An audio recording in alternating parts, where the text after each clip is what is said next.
Alright, welcome back to Warhammer, everybody. We are Um, currently in Barboza.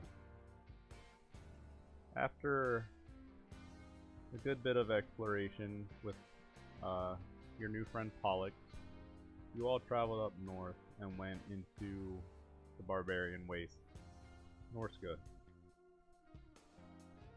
Vlad single-handedly managed to deal with an entire village of barbarian hordemen that were blocking your path, and then you told Pollux that you didn't appreciate his services, and you sent him away for a little bit. I'd like to call that a pro gamer move. It was pretty epic. After that, you had a filler episode where you went to a mansion, or an inn, I should say. You dealt with that, and then Bernard popped up and said, let's go back to Barboza for a little bit. You all went back to Barboza and had a series of dramas and issues and what have you.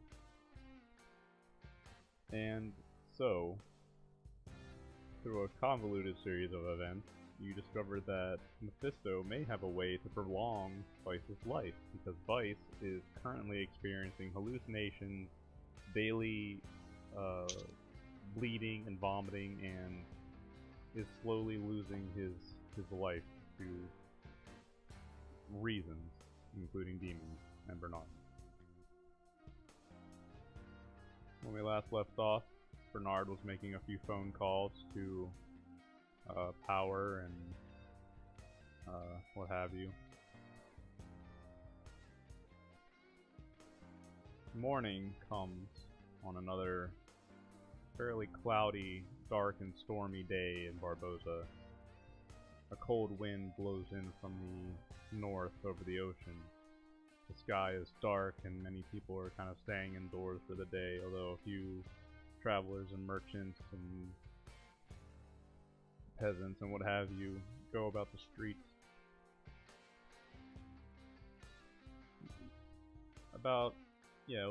It was yesterday when Mephisto told you that your warm weather clothes for Renee and Siam would be ready in about 3 days. So about 2 days from now. And the day is yours. What would you guys like to do? well, oh,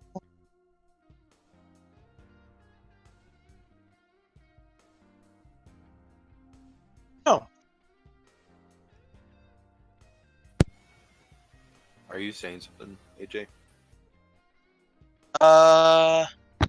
can you hear me? Yeah, there we go. Yeah, I think you were cutting out. Yeah, I think my mic's breaking on me. It's great. Terrific. Oh no, this is my internet. Sounds fine right now. Yeah, just it was Does a little it? broken up for a second there. I thought I heard you say Vlad. Where did Vlad left off? He stole the artifact and then gave it back. Yeah, we left off, I think everybody returned to the Crow's Claw. Oh, I remember. When we last left off, Vlad, you took Hastian into the mines to teach him how to Yep. fuck with shadows. Bernard that's went right. in there and you guys blew each other up and almost killed each other. And then the last thing we did was walking back to the Crow's Claw together with Hastian in tow. Alright. Yeah, Vlad's going to Oh yeah, I'm almost dead. Right. So Vlad is gonna go just walk to the Crow's Claw and lay down. Yeah, Hastian, he's gonna go ahead and take a seat somewhere in the Crow's Claw. He's staring off into space, kind of looking in shadows. He's still pale and he's still got the cuts along his arms, but you know, he's Hastian, he does what he wants.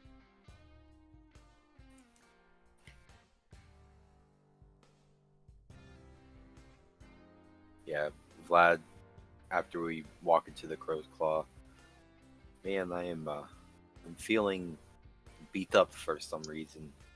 I think I'm gonna go. I'm gonna go use one of your bids, Bernard. Okay? Oh, feel free. And Vlad's gonna kind of like limp off.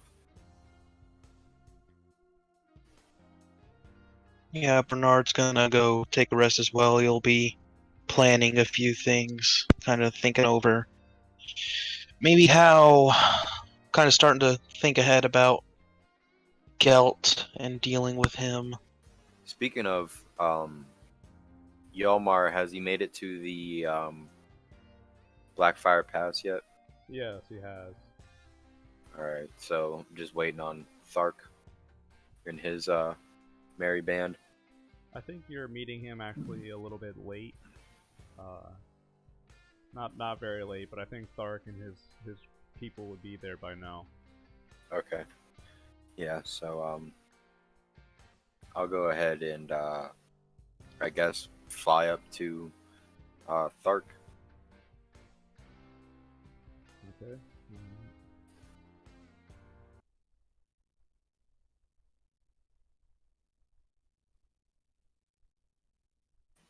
All right. So as you do that, you know, Thark's people they gape and stare at you. Yeah, oh yeah, Yalmar is putting on a full display. He's hovering above, and even though he's not, uh, there's no foes or targets around, he's letting off just letting little bits of his power slip through the cracks that he's built up, holding back all the rage that comes with being part of the what do we call the Vaninier or something like that? Uh, hey man, you expect me to remember my own lore? Stop Yes, I it. do. Val, Valion or something like that. Valione, that's it. Yeah, Valione. Yeah, so Yalmar is just hovering above these mortals, these just regular people, Yeah, you and know, these aren't. letting I mean, them. these are poor prince peasants and bandits and what have you. Yep, These are like the outcasts of society that kind of just formed up a community around Thark. yep. And Thark he is yeah, go ahead. he has the hammer, Galmaraz, just hanging from his belt amongst his axes, rage and despair, the chains and everything. I imagine he just looks like at this point a scary sight. So yeah, he's lording his power over these people as he flies overhead towards Stark. Yeah, after a moment of stunned, awed silence, a crowd of cheers erupts. Thark, he's standing atop a stone, a very large outcropping, and he's holding up his great blade. The Nero Buster. When you approach and land, he comes up and stands before you. You sure know how to make an entrance, friend. Yes, I'm just glad that you decided to show. Of course. Why would we give up the chance to go to Altdorf? Sigmar's own city. Well, from my mouth, once we take the city, you may have first dibs on the spoils, friend. Will there be much As fighting? we shall see.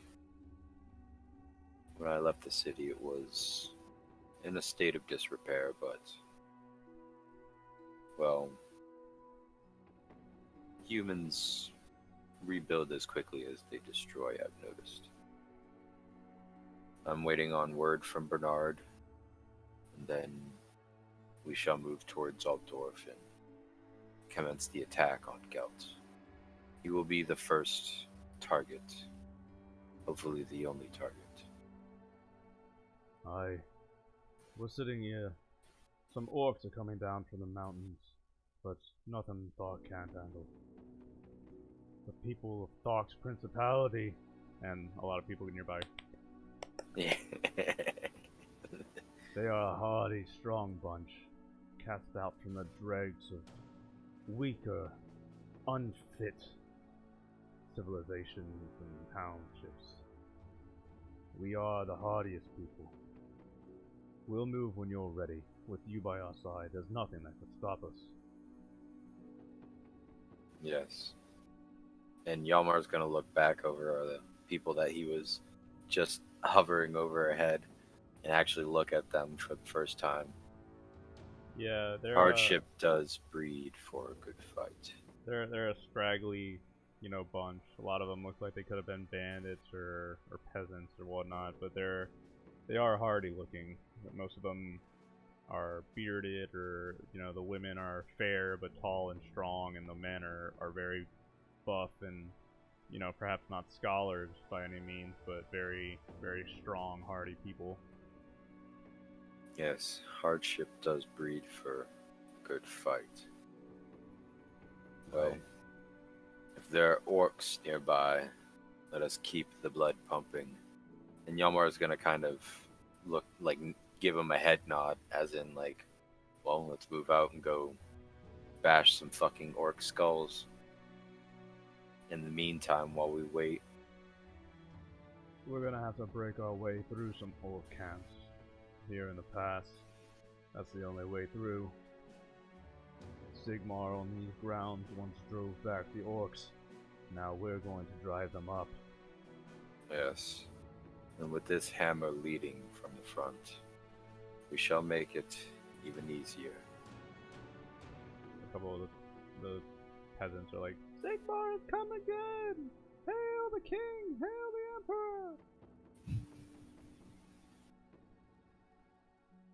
Yep, Yalmar's just gonna stand there and actually he's gonna wait for a bit and said I can spend an hour to do that ritual to kind of channel the dragon's moot. Right. Yeah, spend an hour. I can cast a ritual that summons storms over the local area. Maybe I'll move slowly with Thark's people, and when we get close to the first orc camp, I'll do that before we attack it. That's how we'll move. It'll just look like a massive rolling storm across the lands. Sounds good. While he's doing that, Bernard has actually thought of something that is rather important. If Castor's gone, that means, we're not. Sorry, AJ, Yeah. you're cutting out right now. I heard you before, but when Castor's gone, and then it cut out. Yeah. Can you hear me now? Yeah. So now that Castor's gone, that means we're not going to have anybody to give the relic to. So, in order to keep Pollux from getting to it easily, Bernard recalls that Castor, or that the Golden One at least, has a hard time seeing into his little, Bernard's little, Tzeentch shrines. Right. So, Bernard's going to start looking into a way to maybe craft a false brick or some sort of secret cubby or room in his shrine that he can use to store away the relic when the party gets it. Keep it away from prying eyes. Okay. I don't think that would be too hard. Are you gonna do it yourself, or are you gonna have someone come in and try to do that for you? I may ask Mephisto if he knows someone who can do that discreetly, no questions asked kind of deal. Kind of let him in the know of kind of what's going on. Alright. So it's early in the morning in Barboza. You want to go talk to Mephisto about that? Yeah, I'll go have a conversation with him about that before we start the Vice stuff.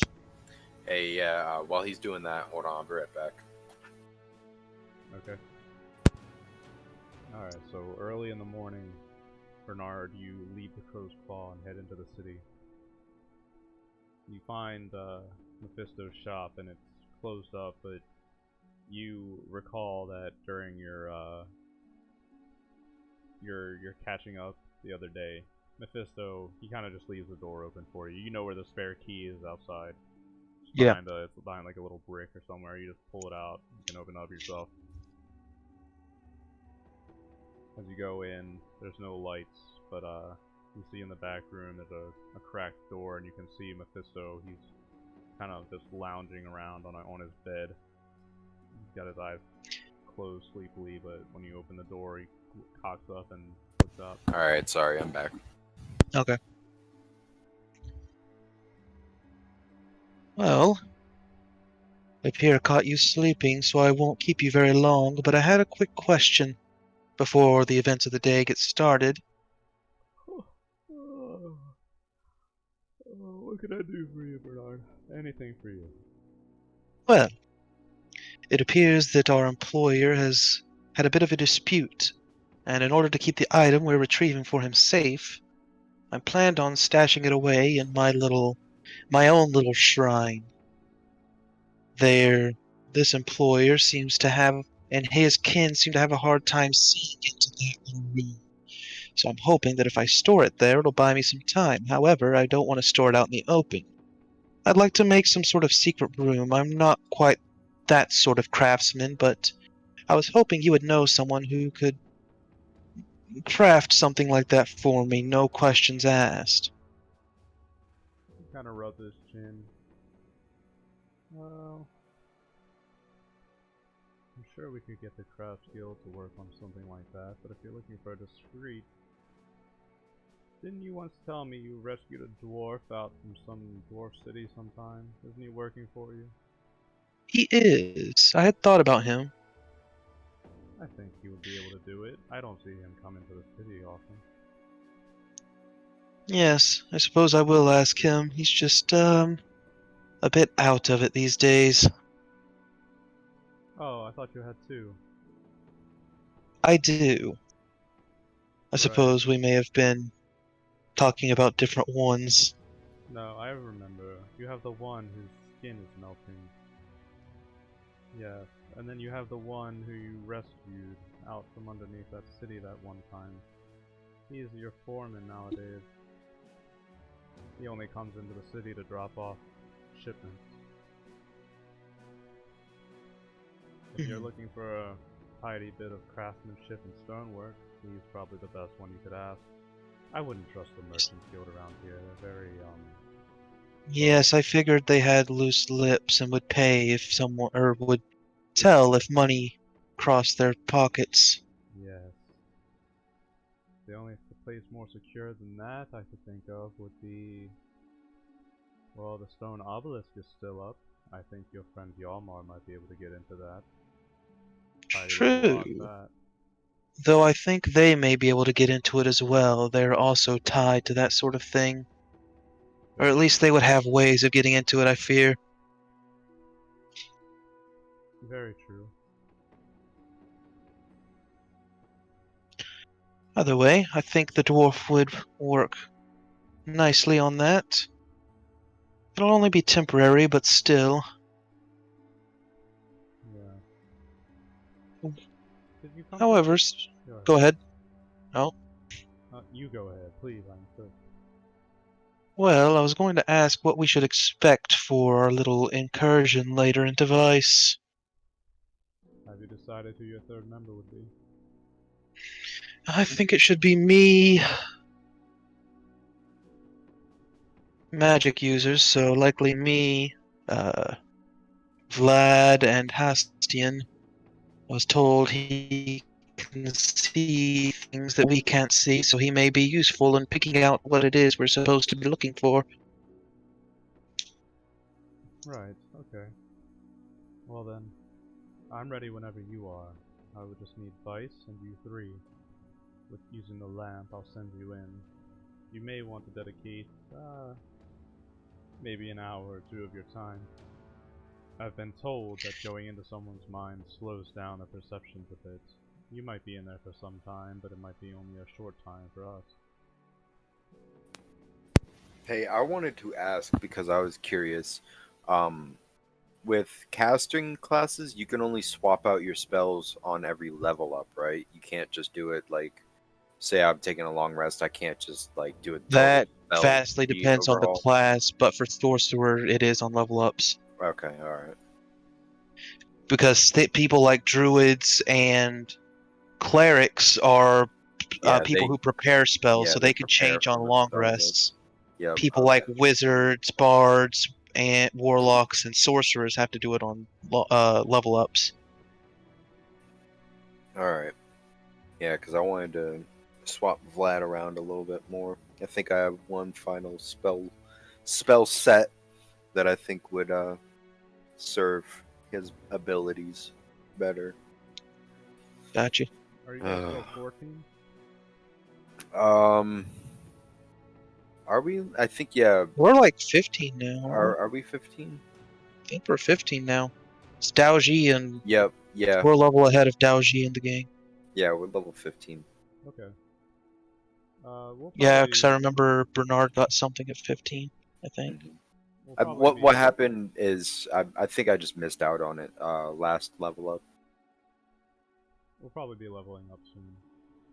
Because that spell duel with Bernard and Pollux, the spell duels have kind of like, I'm a little underpowered for being just a straight dedicated level 15 sorcerer. I'm kind of underplaying Vlad's abilities a bit, in my opinion. Says the guy who literally blew up Pollux. That was luck. That was pure luck. But the spell duel with Bernard, yeah, I gotta. And I was thinking about swapping out spells too, because I haven't even been using the Xanathar spells that came with the damn class that I'm using. I've been using the vanilla sorcerer spells. I haven't used any of the actual shadow sorcerer spells that came with the class. So I need to do that. Well, you know I love being totally fucked on magic, so you throw what you got at me, man. I love it. I'm trying to win the game. Do it. The goal is to win, right? Yeah. Me versus you. Let's do Are it. you winning, son? Dad, the accident happened 12 years ago. You gotta let me go. Stop.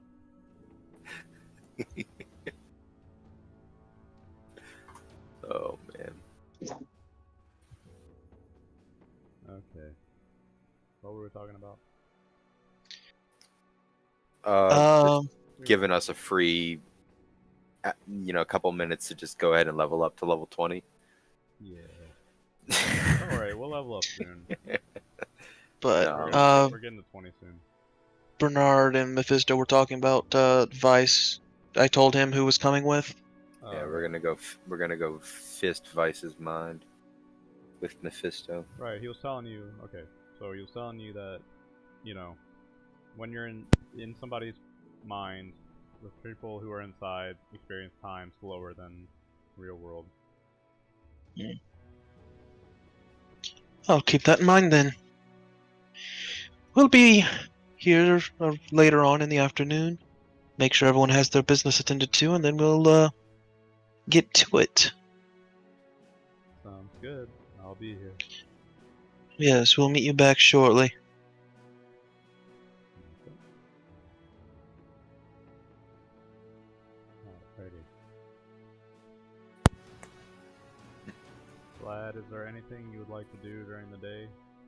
Yeah, when Vlad gets up in the morning, he's just gonna go through the usual routine of having a couple drinks, hanging out, chatting up the locals, seeing if they have any tips as to where to procure some loot in the wee hours. If you know what I mean, the more shady of the locals. And other than that, just roaming around, chatting people up, drinking. This is Vlad's downtime because remember he was just paid to take the party to where they were going. But if the party's on a sabbatical, Vlad's gonna take that opportunity to just fuck off. He's rich right now, like extremely rich. Yeah, you live it up. Your hotel's paid for by Siam, so if you ever want to go to the hotel, you also learn that it's a pretty easy way into the third ring from the kitchen, where there may be some nobles' houses you could probably pilfer.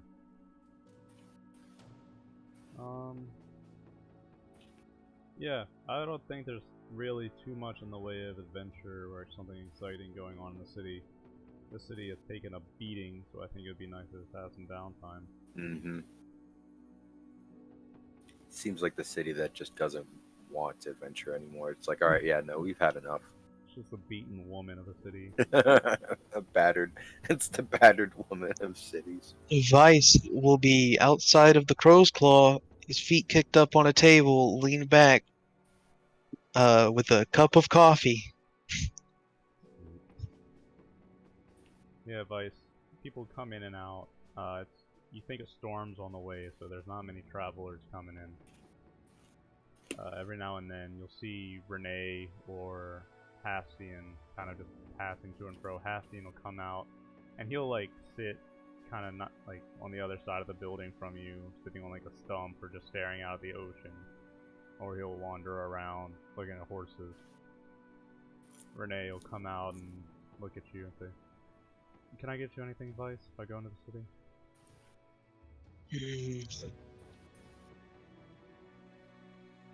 Not that I can particularly think of. Appreciate you asking, though. Alright. What are you going into the city for? Oh, I have some friends I like to visit, and, well, you know. Aye. I like them. Might as well do it while you're here. Don't remind me. We're going back into the wastes. Hopefully it won't be too much longer of a trip. I don't quite like it out there myself. Oh well, Mephisto's working on some clothes for us. I've got a blacksmith working on something for me, too. If you're here and you see the little girl, Lane, try to get out of the building, just tell her to go back to bed. She's kind of a rebellious sort. Aye, I'll keep an eye out for you. I'll be here until it's time to pry into my brain. Cheer up about that. Everybody's trying to help you, you know?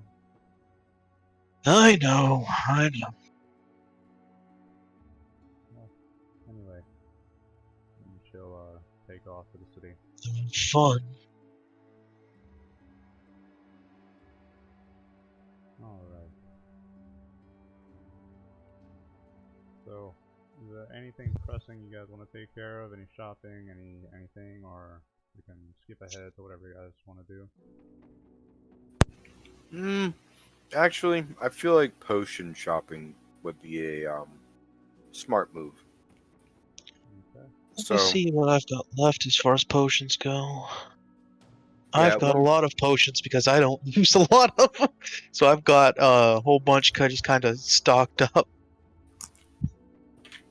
Yeah, at one point of the day, Vlad's gonna just like get a little bored of the boozing and all that fun stuff. Oh, never mind. I have sufficient amount of potions as well. Because I get them, and then I hold on to them because I do that video game thing where it's like, yeah, but what if I need them later, though? Yep, I forget. I do the same thing.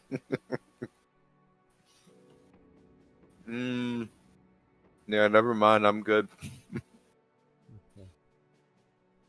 Okay. Recharging the scepter. I guess I should do that. Should have full charges on it. No, I used one charge. You used the Finger of Death on you. Yep. Oh, right. I should recharge that because I might want that. So I can't remember. I think you may have to find Bernard for that. Yeah, you didn't exactly show Vlad how that worked yet. Bernard took it, and instead of having to go to Katarine to refill it, you have to go to Bernard now because that's how things work. Yeah, so Vlad will, I guess, hang around and wait for Bernard. Yeah, after talking with Mephisto, Bernard is probably just going to go back to the Crow's Claw and start his preparations for the afternoon. Yeah. When Bernard walks in, Vlad's gonna be like pacing back and forth, and he's gonna look like he's been doing it for a minute, and he doesn't quite. He's like, he walks up and he's like, "Hey, man, I don't know why it may have slipped my mind a bit earlier, but I forgot, and I don't know why I forgot because I don't remember using it yet. But the finger of death on the scepter, wink, wink between us, um, it.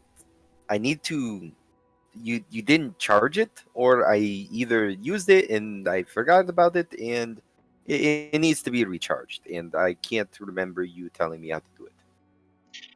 Well, I'm afraid. I don't think the party would like it very much if he used my methods to recharge it, so I'll recharge it, and you're going to have to be a bit cautious with your uses from here on out, because you'll have to come back here to charge it up.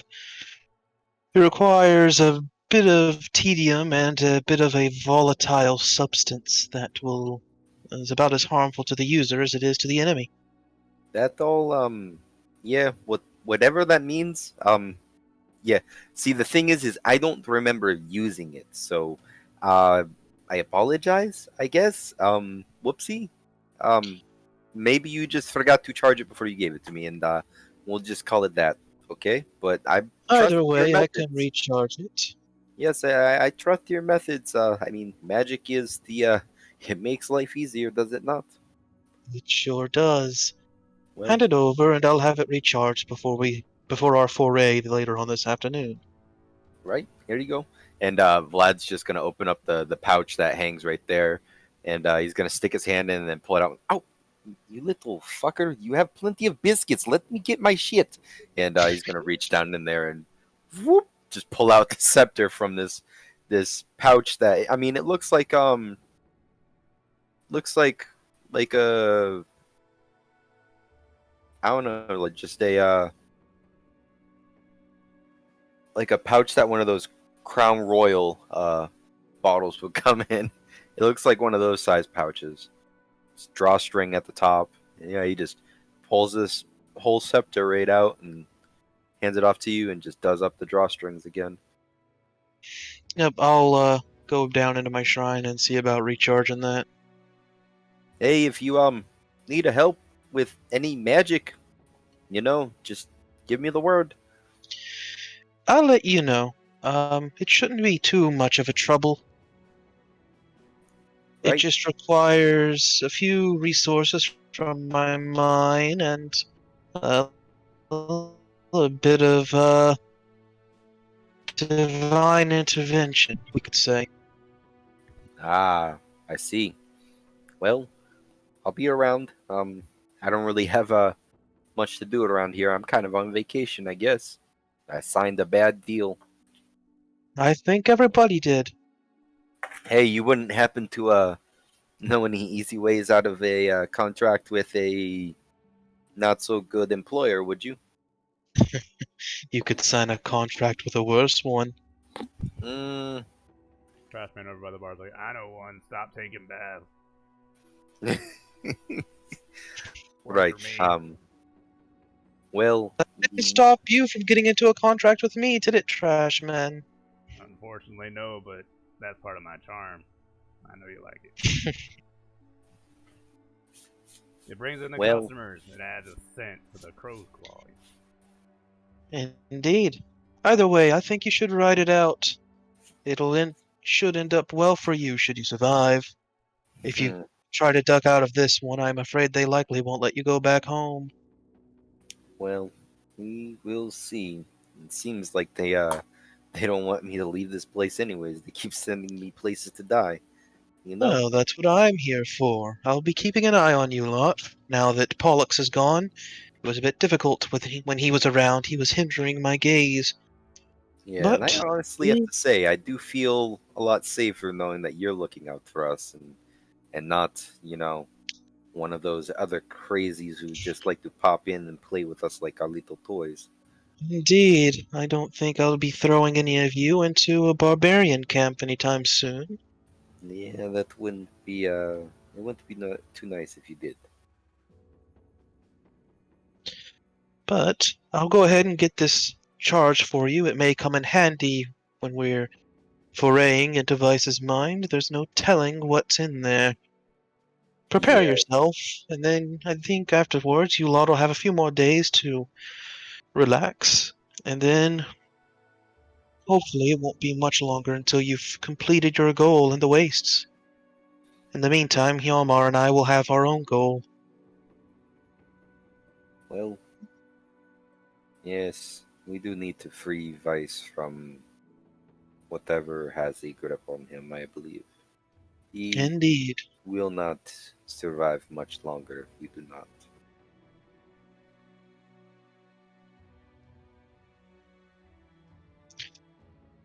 By the way, I should get to it. Make any Right. preparations you need. I Well, think we'll be leaving a few hours past noon. Give everyone time to prepare. I'll be hanging around until then. Yeah, and Vlad's just gonna walk back off towards the bar and continue to mingle. Bernard will go ahead and try and recharge that for him.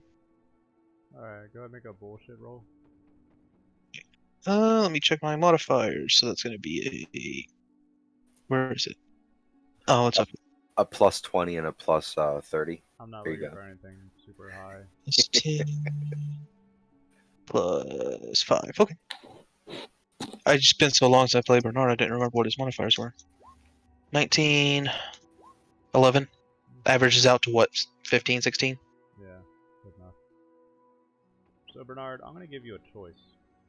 Okay. Averages out to be one of the most legendary pistols ever. You can take a charge of Finger of Death or a charge of Circle of Death. Sir, let me check and see what Circle of Death does real quick. Sure. I think I remember, but. Go ahead and look that up if you want. I'll be right back in a second. My cat's screaming at me. Yeah, I'm gonna go get a drink. Okay. I'll look up that spell.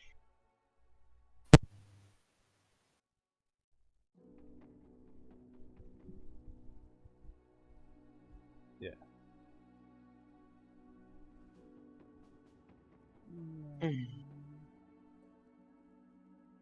So if I take Circle of Death, it'll have the haste in it. Will it still have a charge of Finger of Death, or will it be all Circle of Death after this? I'm giving you the choice of a charge of Circle of Death or a charge of Finger of Death. And you Okay. can choose between the two when you recharge it. Okay. How many charges does it get of that again? I forgot. 1. 1. I may go. So my thought is, Vice is pretty good at single target. So I'm thinking I'm gonna charge it up with a Circle of Death to kind of.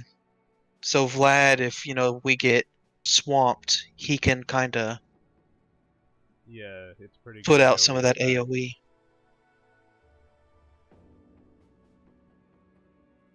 Sounds fun to me.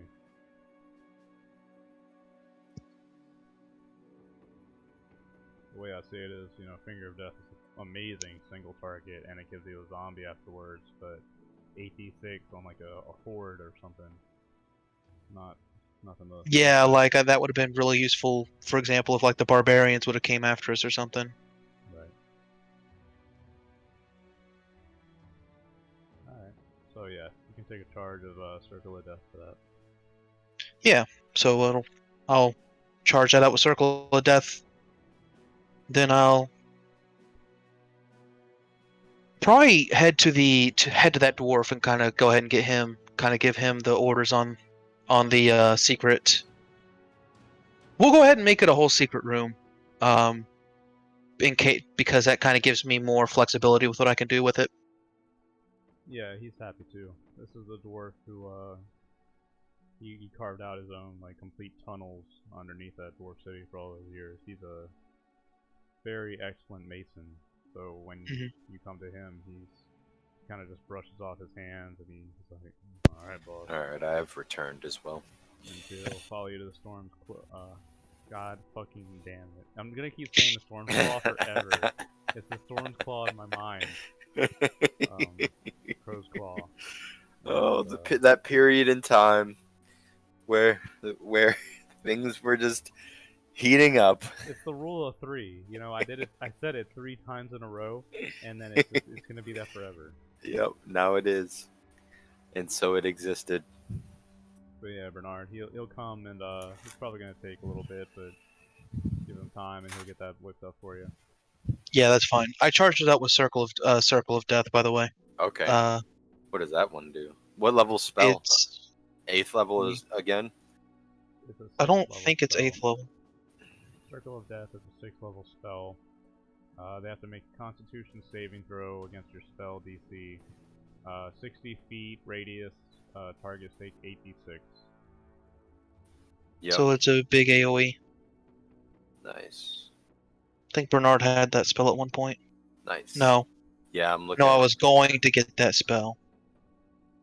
Then I got what did I get instead? Yeah, that's the thing. I think the wizard has kind of noticed that things are getting a bit more dangerous since he's joined this party, because at first when Vlad, just started out with the party, he had his normal, like, Vlad's own original magic. Now he's kind of using more of, like, he doesn't know why he knows these spells. He just knows that they are more effective in the situations. And he's about to get a new list of spells because the wizard is like, all right, other casters are fucking big boy in this area. Time to really push this mortal being's body to the limits. So Yeah, my new spell list. At this point, I'd say Bernard is probably one of the top 5 biggest boys in the setting. Yeah. As far as magic casting goes. Yeah.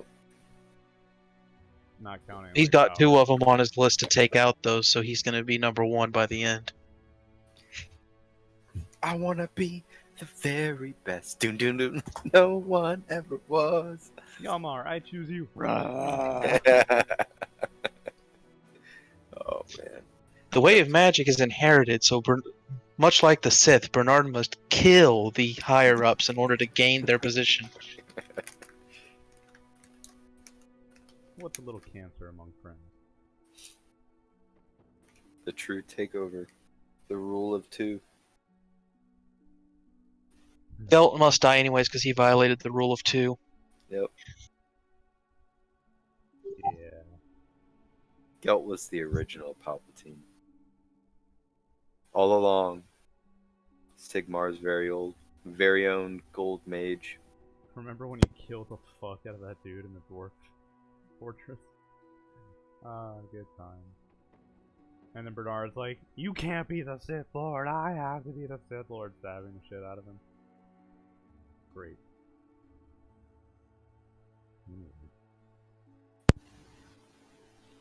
Another fun adventure I missed. Bernard, make a perception check. Okay. Let's see. I don't think Bernard's particularly good at those, but he's got +1. It's better than nothing. It is that. 18. Huh. Okay.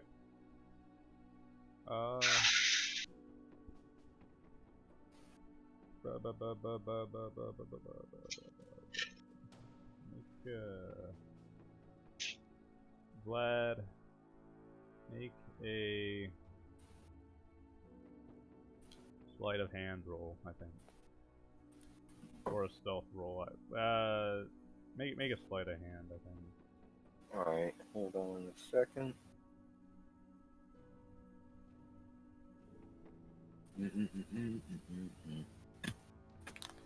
Sleight of hand.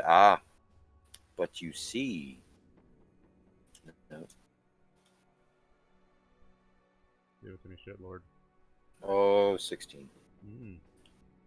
So, Bernard, as you finish up this recharging, you're about to leave and go back up the stairs, but then you kind of hesitate and stop.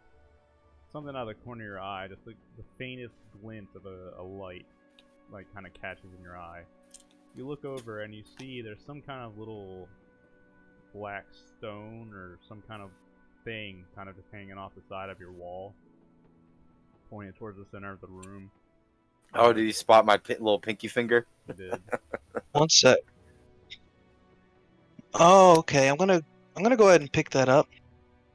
Yeah, you kind of have to like, yeah, you kind of have to like wiggle it off the wall because it seems to have latched itself into the side of the wall. I'm just gonna stick it in my pocket for now. I know exactly what I'm gonna do with this. I've been thinking about this for a long time. Okay. Bernard's Yeah. gonna go ahead and head to Mephisto before everyone else. Vlad can't operate the arm. Like as far as he knows, it's just an arm that's like fucking made out of metal and very different. But his hand starts twitching ever so slightly. So he stops as he's like walking and he looks at it and he's like, what the? Oh well. Can I tell what it was trying to do? Why the fuck is my pinky missing? This Um, makes no sense. I don't think you've ever seen a camera. I don't think you know what cameras are. Okay. You could probably make. I don't know. I don't think so.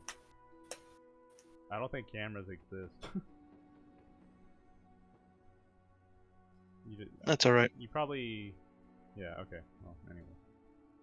I'm gonna head to Mephisto's before everyone else, and I'm gonna head down into his basement and just toss that little pinky finger into one of the corners. Okay. He can spy on the orgies every night. Oh no. The wizard becomes degenerate.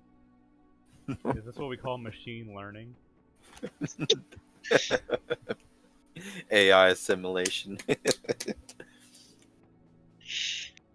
You wake up one But night yeah, and the arm's trying to do things to you. at this point, I think I'm Bernard's mostly prepared. He's gonna wait for everyone else to show up at Mephisto's.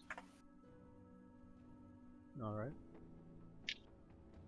Pastian, after a while, he comes out and he looks down at Vice and he says, I think Mr. Tarrington is waiting for us. Yeah, it's about that time, isn't it? Alright then. Alright, I'm coming. Vlad, is there anything you would like to take care of? No, Vlad's kind of just like I said. He's gonna hang out, and whenever we're ready to move on, kind of ready to move on. I don't have any grand escapades planned for Vlad right now. Alright then. Well, it is time. The three of you make your way to Mephisto's shop. Mephisto is going to take you back into his bedroom.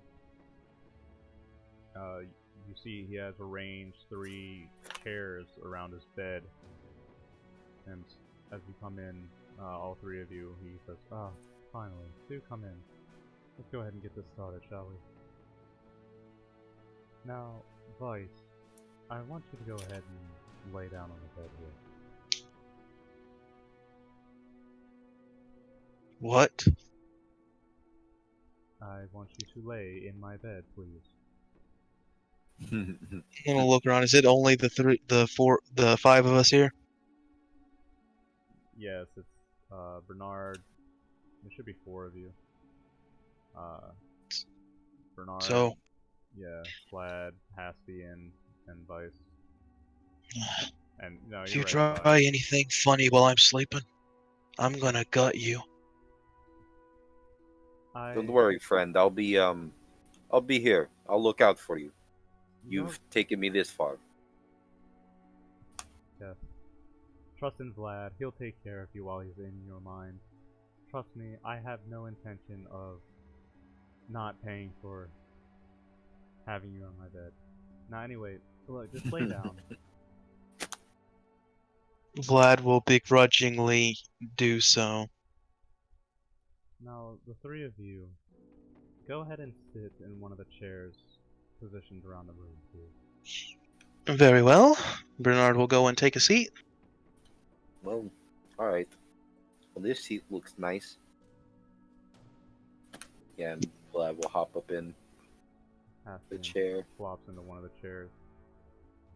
Now, there are two things I want to make clear to all of you. You three, while you're in his mind, I already told Bernard this, but time is going to go much slower for you. So if you feel like you need to sleep or take a few days, you're free to. It'll probably be nighttime by the time you're finished, I think. And there's one more thing. There are demons inside of our friend Vice here. That much is obvious. Now, demons that come in from the outside, like what you have in your arm, or our friend Bernard here, those kind of demons, they're strong, and they latch on. But they're also What I have in my arm? What? Not you. No, I'm talking about Vice here. Oh. There are also demons that come from the inside. Personal demons. And those are the demons that you really need to be careful of. The ones that have been born from negative feelings and experiences. Things that are personal. They usually serve a purpose. I would recommend you stay away from demons like that. Those are the ones that have had time to fester and grow, and in their own home turf, as you might say, well, they might be quite beyond you three. But, if that's all clear, well, he takes out his lamp and he sets it out on the dresser in front of the bed. He kind of opens up 3 slits on the sides facing the 3 of you. And then he comes over to you, Vice, and he says, "So, are we ready then?" As ready as I'm going to get, I suppose. Well, go ahead and look into this then, Vice. And he'll slide open the main slit of the lantern, and you look into it, Vice, and you can, or you see out of the corner of your eye mostly, and you see it's just like glowing this greenish, purplish, swirling light. Look straight into it and focus on it. Alright. As you do so, 3 greenish lights shoot out from the other side slits, straight into Bernard, Vlad, and Haspy. As it washes over your face, your vision begins to blur. It's like the room begins spinning and whirling. And then Vice, as you are staring, you can see the 3 of them, one by one, begin slumping and dropping off to what seems to be sleep. Dropping back into their chairs. Once Mephisto sees that all 3 of them have been put to sleep, he quickly closes the shutters and he looks at you. "So, now that you're in my bed, can I offer you a drink?" No. I'm fine. "Well, if you stay awake, it may be unpleasant, so..." He goes over and you see him pull out a little green bottle. He fills it up with this greenish liquid and he sets it on the dresser to your left, Vice, and he says, "If it gets to be too much for you, go to sleep. The boon of not remembering what's about to happen is the best mercy I can give to you now. Grit your teeth and hope for the best, alright? Alright. If you need anything, I'll be outside." And Get it over with. he leaves you alone in the room. Vice, you're kind of just sitting there and you don't feel anything yet. You've got the glass next to you of that greenish liquid. He goes out and he closes the door, and the last thing you hear from him is the subtle sound of the door locking behind him. Okay. Before we jump into this, I'm gonna go grab my second beer, and then I'll be right back in just a second. Alright. Okay.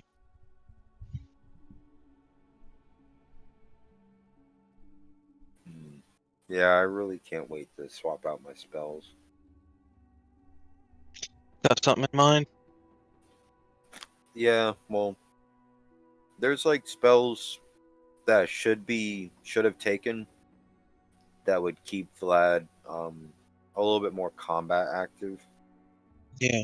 That would mesh with the actual class itself. I got Like, you. like I totally missed out on Shadow Blade for just a second level spell. That's the thing. I have a lot of spells that I don't use on my spell list. You know, spells that Yeah. of low level that just because I know, just because that 15th level sorcerer, I know 14 spells doesn't mean I need to have exactly 4 first levels and then 3 second Yeah, levels. that's But kind that's of kind how of how I like have it set Bernard's been shuffling his around as well, but Bernard has the benefit, quote unquote, of he only has 2 spell slots to use, but any spell he uses is a big boy spell that must be cast at 5th level Yeah, at this point in the game. yeah, that's the thing. Like because I'm just going off of like the vanilla sorcerer spell list. I'm looking at the Xanathar's one now, and then Dang, it didn't save my. Oh, sorry. Go ahead. yeah, I'm just looking at the other spell lists, and I'm gonna start casting some more shadow sorcerer like stuff. Hmm. Yeah, that's one of the reasons I like starting at 1st level because you have much more time to kind of slowly kind of come into. Yeah. Well, Vlad was, like I said, he was the prototype to Kotal, so I did start off with like all that fire concept and everything, but like shadows that burn instead, you know. Yep.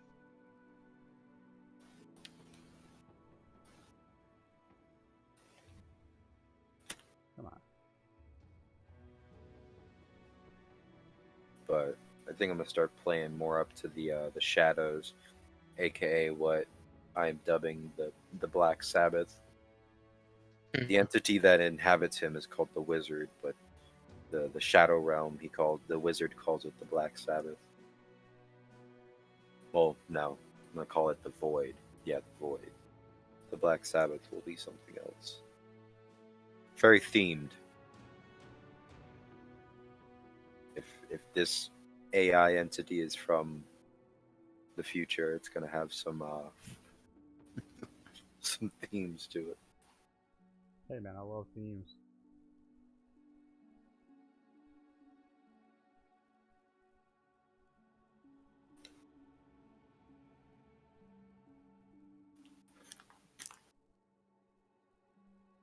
It's gonna be this is Vlad's Stan, the Wizard. He's Black Sabbath themed. Everything from JoJo's is fucking classic rock Man, themed. you really should, like, fucking shit on Brody for dropping out, because I had I a know. full fucking JoJo, like, sequence ready. We were gonna have fucking stands and shit, dude. All they had to do is play into it. I mean, get more into the RP. Everything that our characters have are from, character driven aspects Dude, I was almost. so ready. I even had a DO XD.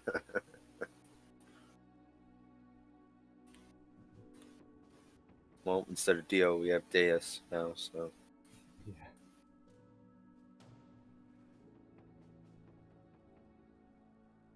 My art skills are unparalleled.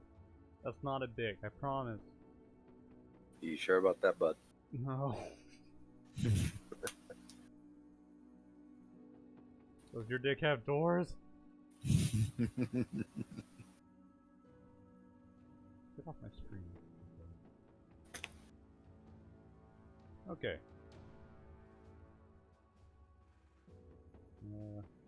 Artistic representation of just going on.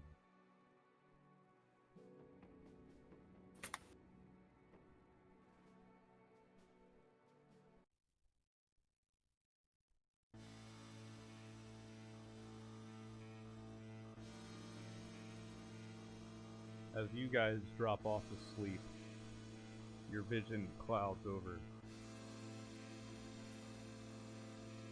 It seems that you're floating through space for some time, but then suddenly below you, you see the ground begin forming, and then out from underneath your feet, it stretches out into different directions.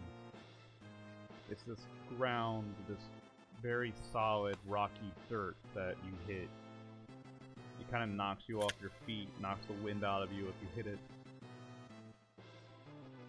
The air is very hot and dry and still. In the distance, the north, you hear the constant clashes of battle. You guys drop probably right here, in this area down here, to the south. As you do so, you look up and you can see there's this magnificent tower standing atop a cliff. From beyond the cliff, you can see to your left there seems to be a jagged mountain made of ice or blue stone. And on the other side, you can see there seems to be a mountain that's dripping with lava and towers up into the air. Smoke pours out of the top of it. The closest structure to you, this tower, it's very elaborate. It winds and shifts, and you can see there are moving parts to it like staircases. Around you seems to be nothing but barren wasteland and desert.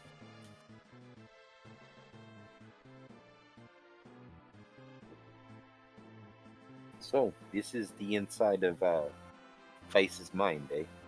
It would appear so. And where are we again? Down here, the closest to the tower. See. These represent like cliffs. You're higher up from the rest of the area down here. Are these 5-foot squares? What? Nah, this 10 foot? No, this is a very vast area. Right. It's not representing distance. This just give you a general idea of what it looks like. Okay.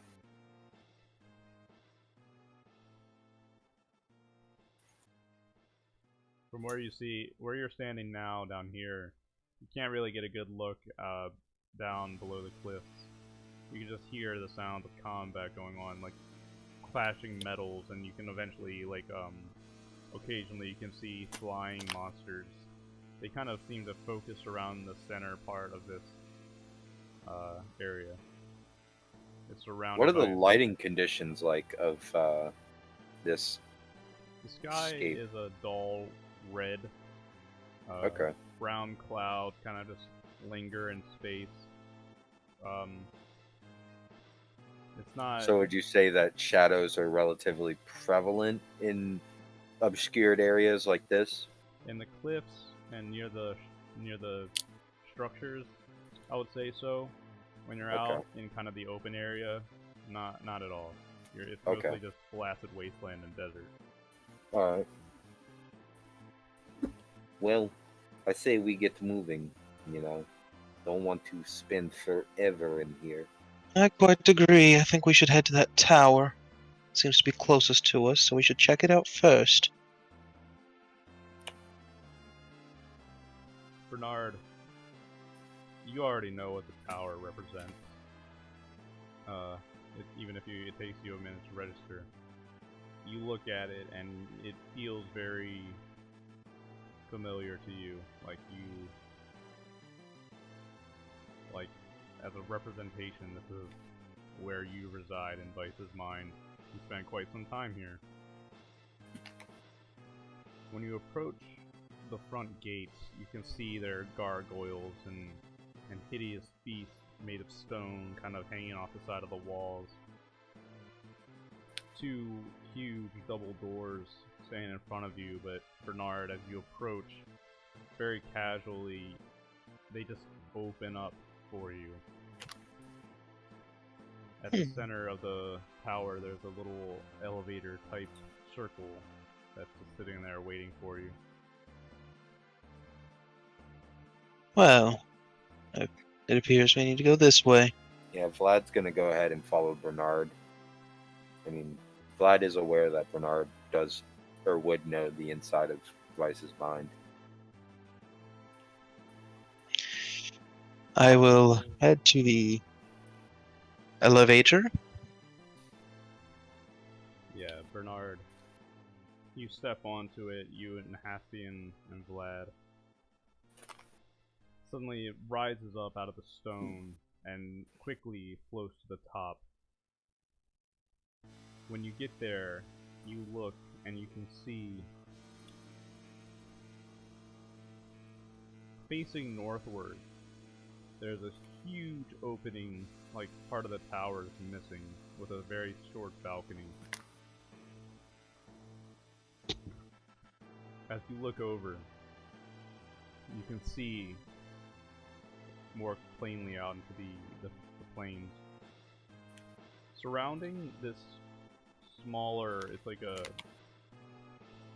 big boulder that's jutting up. It looks like a stone hill. In the very center of the plains, surrounding it are hordes of demons. You recognize Zinch and Khorne demons on either side. The Zinch demons on the left and the Khornite demons to the right, and they're charging just enmeshed with each other. Thousands of them. The whole plains are covered with them near the center, and they all seem to kind of be focusing around this center part here. Occasionally you see a few coming out of either the icy castle or the fiery mountain. Hastian, he stands on the edge and he looks out and he's kind of wide-eyed and just looking back and forth.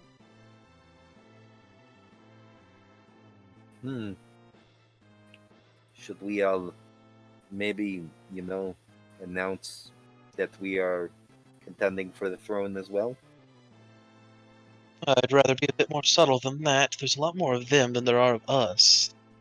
I think if we take I'm hoping that perhaps if we can scour the caverns on the right and left, or the castles on the right and left, then perhaps we can cut off their reinforcements, let them kill each other off in the middle, and then we can take whatever's in the middle for ourselves. I can give you some insight into that. You hear a voice from behind you. Who's there? Yeah, I'll Bernard. spin to see who it is as Yeah, well. you turn around and you see it looks just like you. However, it's a shimmering image, and every now and then its face kind of disfigures, or it kind of melts and falls apart, and then whips back into place, or you see a part of its arm or its leg kind of vanish out of sight and then pop back in. But for the most part, it looks just like you. And he looks and says, Bernard Tarrington, at my service. It's my line. Well, I am you, of course. You put me Well, here. So, what can you tell me about the two warring sides here? He comes in and he has his arms crossed behind his back and he looks out over the plains. Well, you see me. Over there is the influence of our good friend Zinch. He seems to have come in when we came in, and really there's no helping that. But over there, he points to the fiery mountain. When we had that great idea to put that soul inside the weapon and give it to Vice, then he showed up. And, well, the two really don't like each other, so they've been fighting and killing each other ever since. And, well, it kind of destabilized things around here. I would say that, Vice is not enjoying having two warring demon gods in his body. Likely not. You wouldn't have to have any idea what resides within those two places, would you? What we could expect to find? Probably representations of the greater demons, or I would aspects imagine. of the ancient corn. They're growing a bit unwieldy, a bit too powerful, and every day they get a little bit stronger. Every time Vice uses that cannon, the mountain erupts, and more of the plains become covered in lava. More demons start flowing out, and, well, me and Zeems have been trying to get that under control, but you know corn. Really. So, what sort of effects do you think it'll have on this place if we deal with, well, what seems to be plaguing that middle structure there? That, well, I have to tell you, even us, have a hard time getting into that little rock there. I see. That is Vice's personal place, you see. As much as we control his mind, he has a will that's, well, while it's small and very compartmentalized, we could call it, he guards that place viciously. It is the one place we're not allowed to go, no matter how hard we pry. And inside there lie the darkest demons. I see. Well, I imagine then we'll have to infiltrate both the east and west, deal with what we can, and hopefully that will give us leave to enter that middle building or middle structure there. I would be careful with that. If you go in there, just be prepared for the worst. Those demons, Naturally. those demons you see fighting out on the plains, they're scared to go in there, you see. All of them. I'm sure there's something very dangerous inside. Oh, I suppose we won't have much of a choice but to find out if we are to set his mind straight. Well, our tower is at your command, as always. Feel free to rest here if you like. I see ourselves returning here a few times anyways. But I think at the moment we are rested up as good as we can be, so we should make the best of our time and strike out, wouldn't you say, Vlad? Yeah, I mean, he did say that time passes a bit slower in here, so I guess any time would be the best time to do anything. Well, that is true. I don't quite really want to push my luck in here. He didn't say what sort of effects it'll have on us that I can recall. And I don't know if I want to spend too much time in here. Well, the physical version of me, that is. Besides, the longer we wait, the stronger they may become. Master, you see him, he's staring out at the center stone. I don't want to go there. And why would that be? I think what's in there may be stronger than you. We'll have to find that out, but we're not going there first. I think the first order of business is to deal with corn. Ah, very good then. If you head around the plains and you stay far away from that center mass, I think you may be able to get up to the very doors without incurring his wrath, but he has a guard, you see. A very powerful little demon. Watch out for his magic. I don't know if you know this, but most things in here actually resist magical efforts. Just a heads up.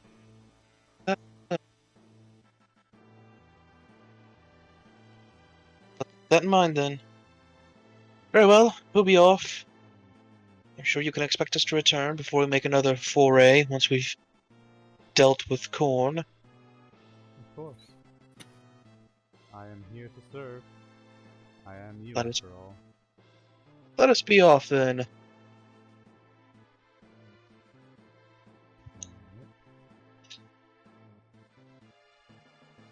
So, if you head back down the elevator, you can see many of the gargoyles and stone statues. They kind of bow and acknowledge your presence, Bernard, as you pass through the halls. As you step back out into the dry air, your plan is to head to the fire mountain first.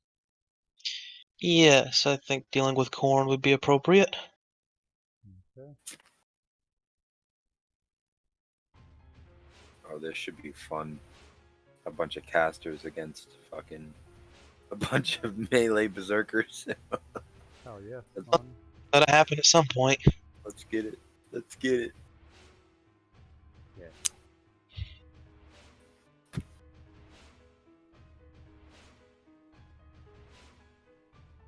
Pull up some shit.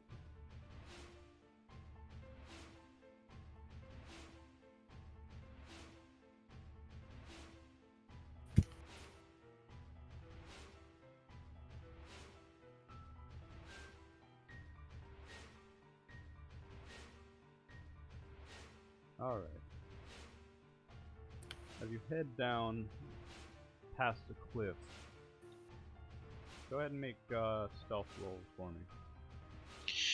Alrighty, let me check what that is.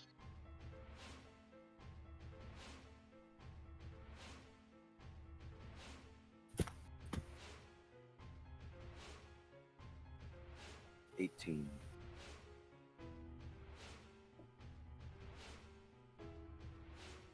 16. Cool. Like a bunch of hobbits moving through Mordor, you guys pass from crag to crag, going past the cliffs down into the barren lands below. Vlad will be using the shadows whenever, whenever it's suitable. Any opportunity. The ground around on this lower plane here is bloodstained. There are weapons sticking up out of the ground. I don't know if either of you have played Planescape Torment, but there's one scene that shows the blood war from Planescape, and looks a lot like that. Off to the distance, near the center stone, you can see the hordes of armies crashing into each other, slaughtering each other. You pass around it, and you come into the up to the south end of the mountain here.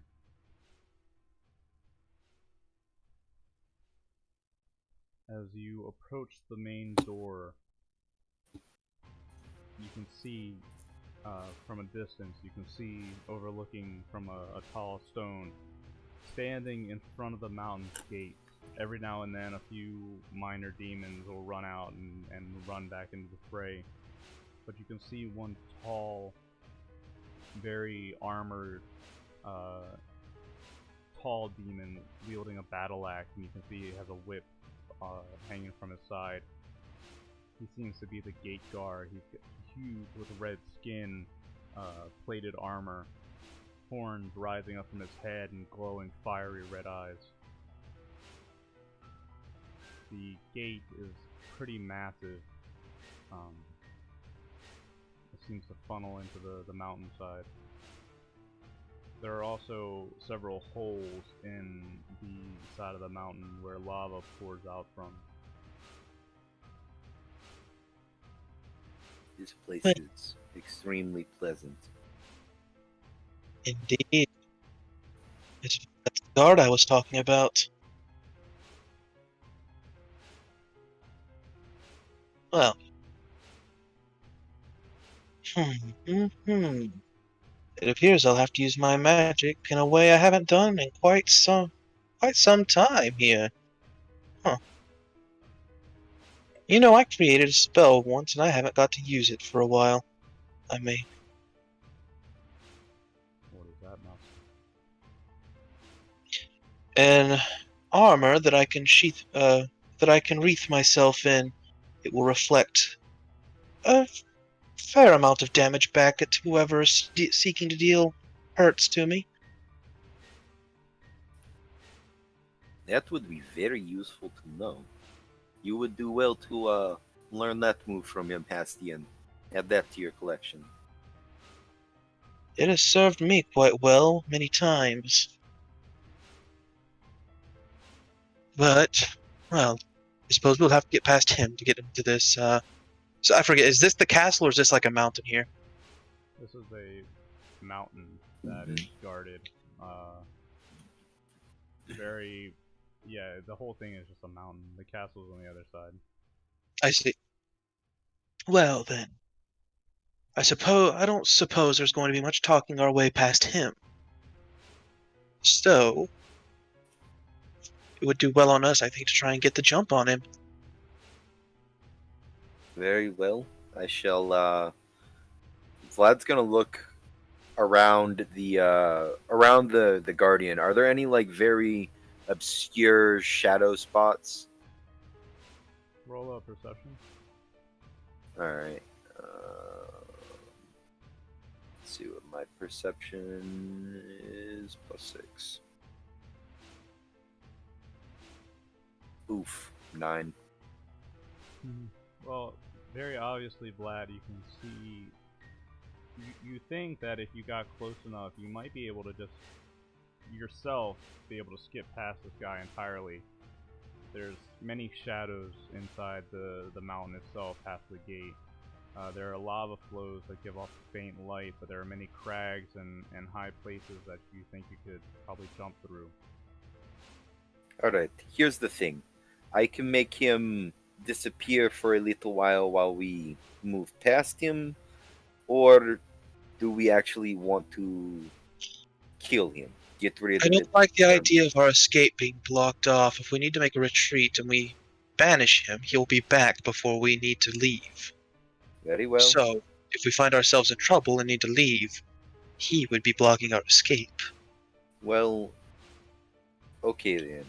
All of you sneak into position the best you can and wait until I give the signal. You'll know when you see it. Can you get to a high area? I can get to a few spots around it, but me alone, based off of my ingenious ability. Right. Bernard, go ahead and make a perception check, too. Right. 9. Alright. Never mind. Wow, So- we were both on par with that. I think 9 is Zinch's number, right? Oh boy. I'm pretty Everything- sure. Everything is fucking Zinch's number in this game.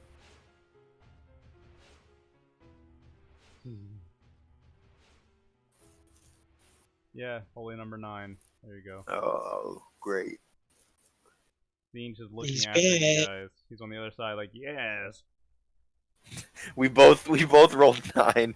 Is Vlad a secret Zinch fucking worshipper? Soon, TM. Yeah, soon. Alright, well, there is a way out of contracts that some might call questionable. yeah. Can I learn this power, Bernard? Not from Not what's from the name of that golden island one. again? Not from the golden one. Not from the golden one. There is actually one character who managed to get out of the contract, but he's not having a very good time either right now. Yeah. Alright, well, yeah. I'm going to Bernard is going to go ahead and precast Armor of Bernard. yeah, I'm going to sneak up as best I can with Vlad. And yeah, I'm going to sneak.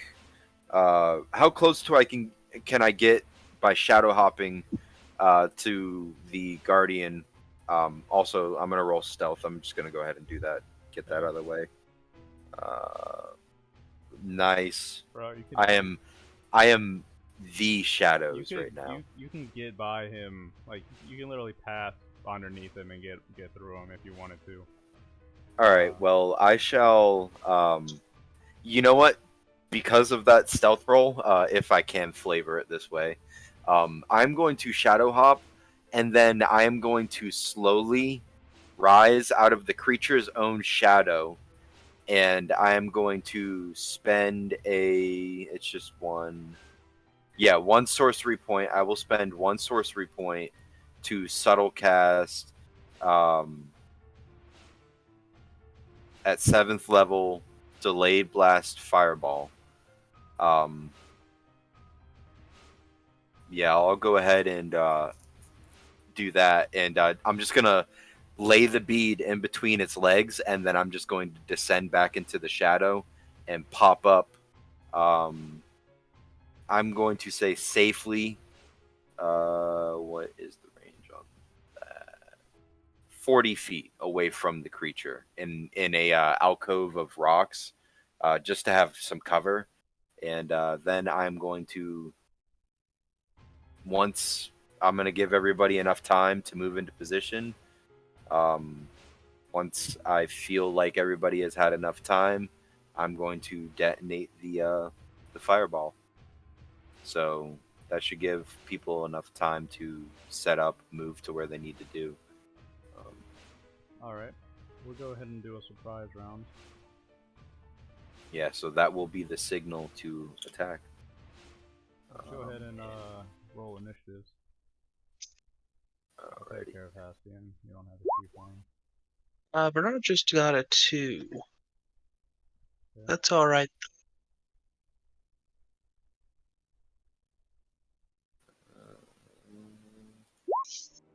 11 for Vlad. Or wait, no, I didn't even roll that right. Hold on a second. 8. Great.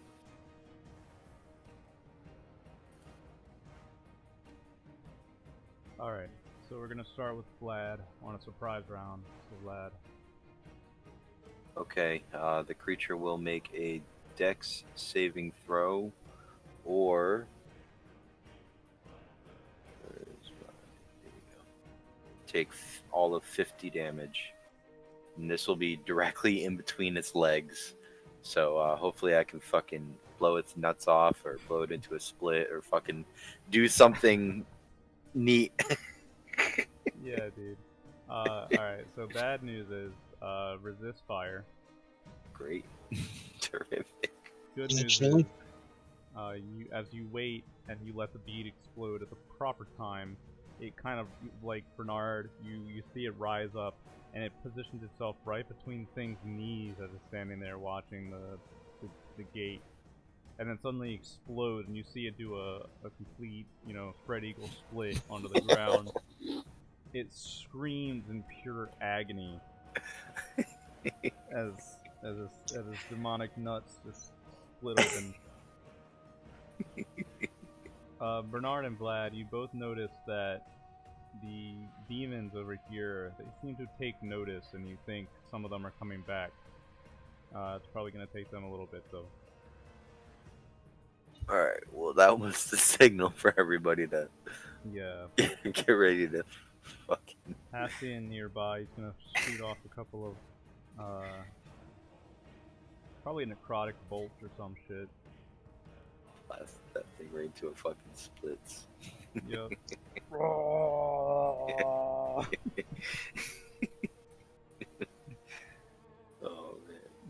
Hastian's only gonna do not too much damage to it. And Bernard, as it screams in pure agony, you got a surprise round on it. Alright, so I am going to...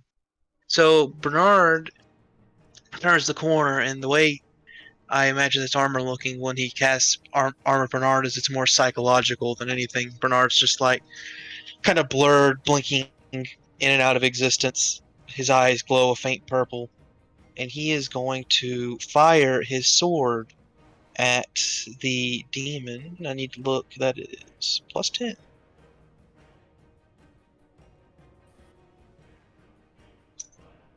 +26 Yep, and a 16. that'll hit. Both of them will? 16 is just enough. Wait, no, I'm sorry. No, only one. One. Okay. Yeah, I forced a habit to GM roll there. My bad. But so Bernard turns the corner, and he's trying to be a little flashy here for fun. Fires the blade, and it pulls Bernard to it. Bernard As the blade latches off, Bernard passes. This is a tall creature, right? So Bernard's kind of sent at a vertical angle, so he passes and cuts to the creature, flips in the air, and tries to slash down the second time, but it probably parries him or something. Yeah, as you shoot the blade into him, like you shoot it into his where his heart would be. You pull him towards you, or you pull towards him, and then midair you slash him. And then as you're going back down, he whips up his I'm looking at the wrong thing.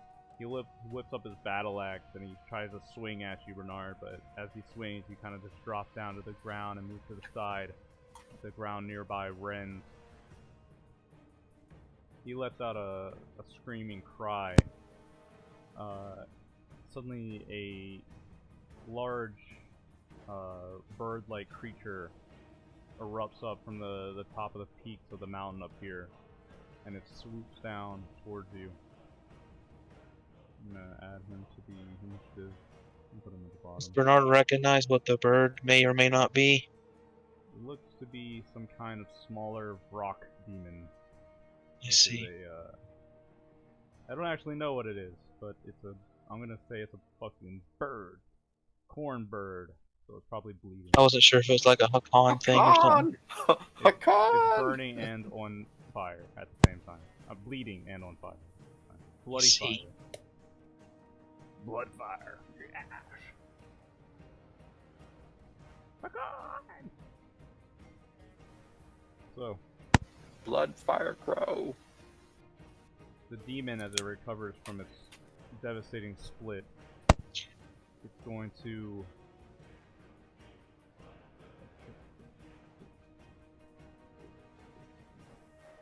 okay. Vlad, it's gonna turn towards you. If it matters, yeah, I was about to ask. I rolled a nat 20 on that stealth roll. Am I still stealthed because I didn't have to? I subtle casted that spell. I didn't have to make any noise, nothing. You're right. So, it probably doesn't see you. Yeah, I'm like hiding in an alcove of rocks or something. All right, Bernard, we'll go with you then. Okay. Not to be cheap, but I'm gonna be sneaky caster boy. It whips out a barbed whip from its side, Bernard, and as it recovers from its devastating split, it stands back up, screams at you, and whips out the whip. Suddenly it lashes out at you, and you can see on the whip there are many little spiky barbs on it. It cracks and sounds like lightning and thunder, but you leap to the side, and it rends the ground nearby, cracking it and then pulling back up. And then it's gonna whip out at Hastian. Smack him.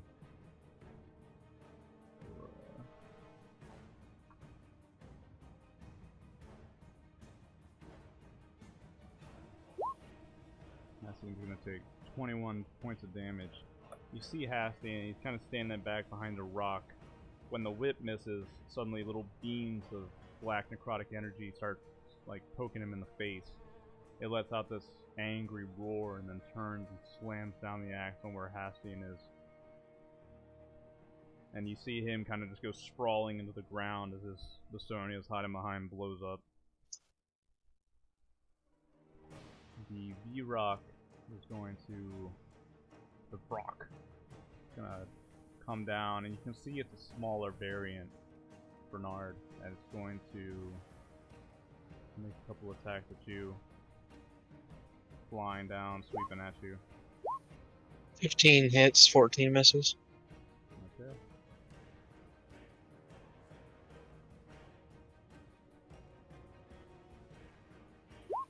So Bernard, you're gonna take 9 points of physical damage. Alright, so let me... So if I take 9, he takes 25 points of psychic damage. Well then.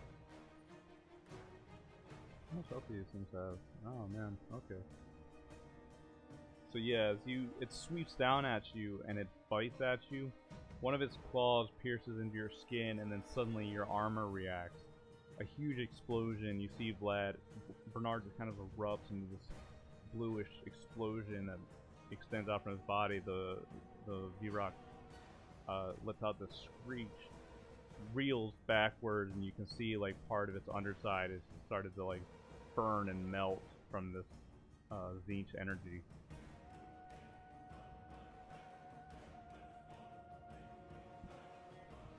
Vlad, you're up. Alright. Yeah, finally.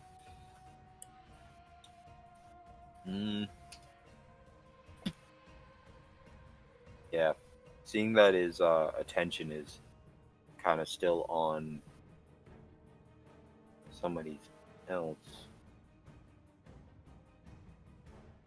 Yeah, I'm not holding on to any concentration spell right now. Yeah, Vlad's gonna pop out from his little hiding spot, and he's gonna just pop out long enough to throw out a firebolt. Actually, that's what I'm gonna play it safe. 18. Yeah, it hits. 19 damage. Alright, so resist fire, so 19 divided Oh by yeah, 12. shit, that's right. Fuck. Okay. Damn it. How Yeah, could that's this happen to you? yeah. I told That you. is Vlad's turn. Most of the things in here are gonna resist magic. This is gonna be fun. A whole magic crew against shit that resists magic. Oh boy. Depends on what kind of magic there resist. Yeah, it depends. Like, obviously, Form's gonna resist fire, bro. Yeah. Okay. Doesn't resist psychic though. I'm still doing pretty good. Yeah. No, they You do not kind of resist have the psychic. damage type that trumps all. Psychic and acid Mm-hmm. Like Pokemon have Red very in this few stage. counters. Yep. Those are the damage types that trump all. OP, please nerf. I don't have a sheet made for Hastian, but let me think of some stuff I could do for Hastian. I probably should have made a sheet for him by now. Magnus is a bad GM. Sorry, man. I'm kidding. While I was Have you been watching their Warhams? nah, Oh my gosh. are they good? Yeah, they're fucking hilarious. They're playing 40k, like they're playing a Rogue Trader variant. They're fucking hilarious. Kai, escape, hero of the Imperium. Are you a piece of shit too? Mood kindred. Alright. Well, let's do this then. Hastian is a cool fucker. Let's try this. I'm gonna make a roll. He kills all the demons, and we free Vice his mind happily ever after. No. Use the Force, Luke. Use the Force. The V-Rock rolled a nat 1. You hate to see it.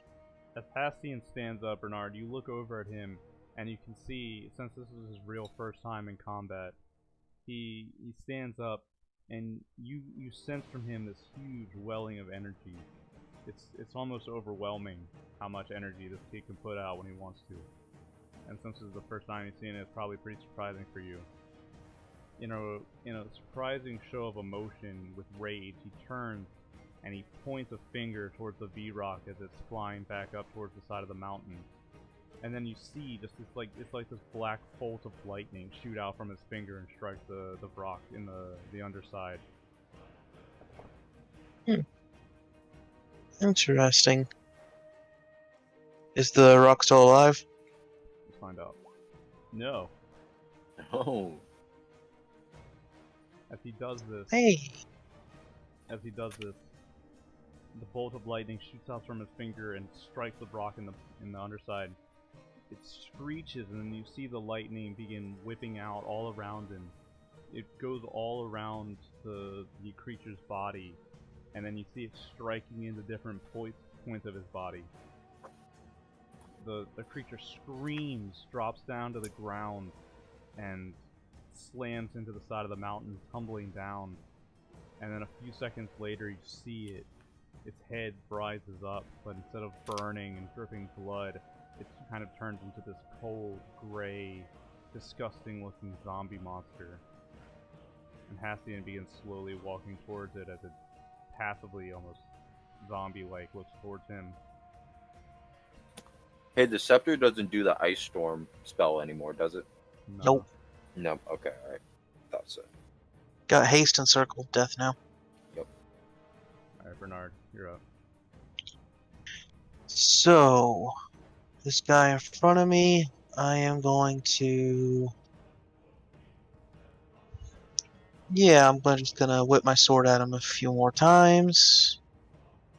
Oh, wait. You know what I didn't do when I hit him earlier? I didn't roll damage. You didn't? I thought you don't rolled- think I did. I thought you got a 25 on him. Oh no, that was a 25. I rolled a 26 to hit. Oh yeah. Rolled the Wow, that was damage. flavor text. Great. Wow, I cannot believe I did that. So do you want me to just go ahead and roll that real quick? That's fine. 14 damage. Okay. He described what he was gonna do to him and kill him, It was and then really all of a cool, though. sudden he just appeared hurt. No, it was a delayed slice. The thing, like, he stabbed him, or he cut him, The and then anime he dropped back swordsman. down, and then he went over and Bernard's- attacked Hastian, and then, like, a couple seconds later, bleh, it fucking shoots out in blood. See, Bernard's not even actually doing it. He's just just probing his mind, making it think it's happening. When So, Bernard- anyways, yeah. Bernard's going to sword him again. Oh, nat 20. Oh, Oh, no. nice. And then a 12. Go crit. We do double damage up here in this bitch. So that's going to be... No, it's max damage plus a die roll, I remember. Yeah, plus a roll. Yeah, for this one. So it's going to be 29 damage.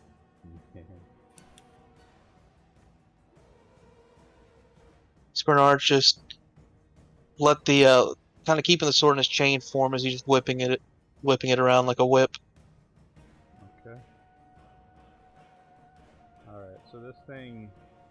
Go ahead and make a Constitution saving throw, Bernard. Alrighty, let me see what that is for Bernard. Only a +2. 13. Alright, Bernard, so as you shoot the blade up, and you use it again to fly up into him, cut across its neck very deeply so that blood shoots out. As you're dropping back down to the ground, however, in midair, it turns its fiery eyes towards you, and as you make eye contact with it, you suddenly feel your limbs begin locking up. You kind of crash into the ground, and you are paralyzed. Alright. Alright. So, now that you're paralyzed, it's going to turn back towards, probably you, Vlad. Alright. And it's going to make a couple of attacks towards you. Terrific. 14 and 10. Both of which miss. Wow. This thing sucks. It's because I blew rage. its nuts up in the beginning. Yeah, it turns around and is like, "You hurt me." Fucking goes out and slams at you, but you're standing near the entrance, so when it whips out its axe at you, you hop in a shadow and port to the other side, like, miss me, and then it Yep. throws out its whip at you, and you just go back to the other side.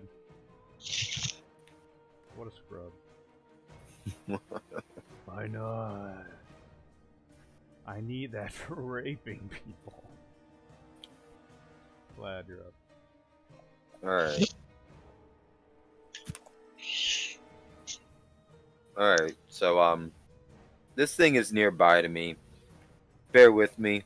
I haven't done it successfully yet, but I just want to try it. I am going to use the ice light torch.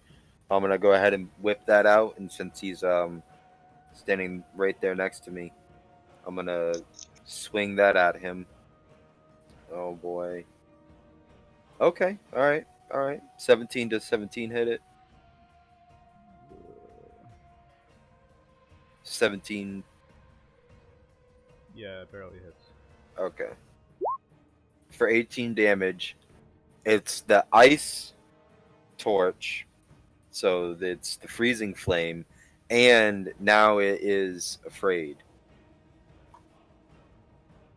It's afraid of me, so it won't come after me anymore. Glad, as it's whipping at you, it misses both times, and then you shadow hop up into its shadow right beneath it. You go up and you bash it in the ankle. Oh no, I'm gonna swing up at just its sack. It's So I'm gonna. exploded. It's exploded nutsack. You just fucking you shove the ice sphere in it. It's like an icy hot. Never put that shit on your nuts, man. Ever. As you do this, it lets out the most extreme scream that you've ever heard a demon or any creature make. And as you do this, it hops and leaps around, and then suddenly you see it stomping off, running and screaming up into the plains to the north. End combat.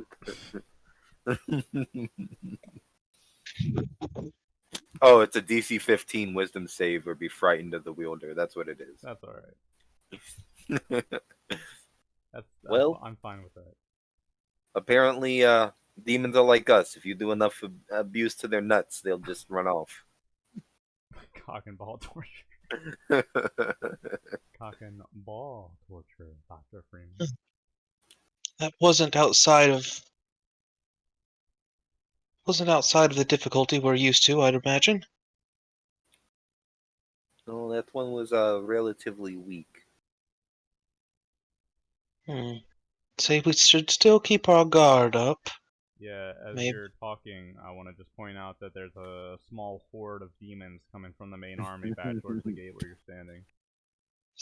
There's a gate here, yes? Can we close that from in here?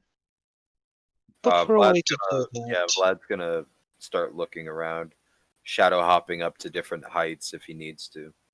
There don't seem to be any mechanisms. It seems to be something that a demon of great strength or similar, like a similar person of great strength would be able to close shut with chains, pulling them shut.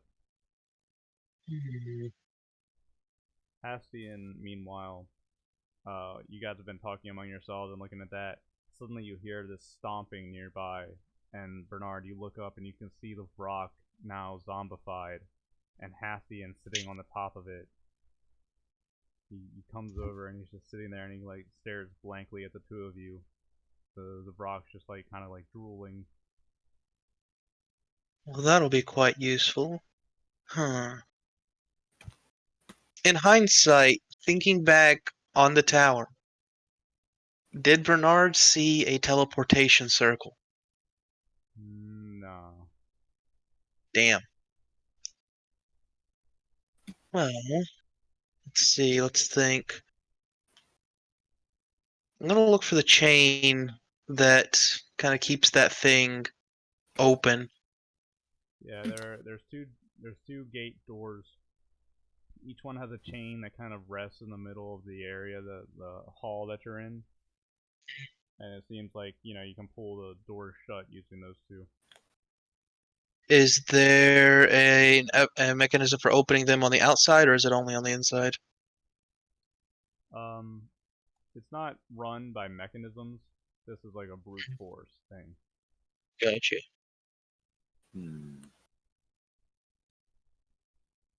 So, just for my question, because I think I'm the chain.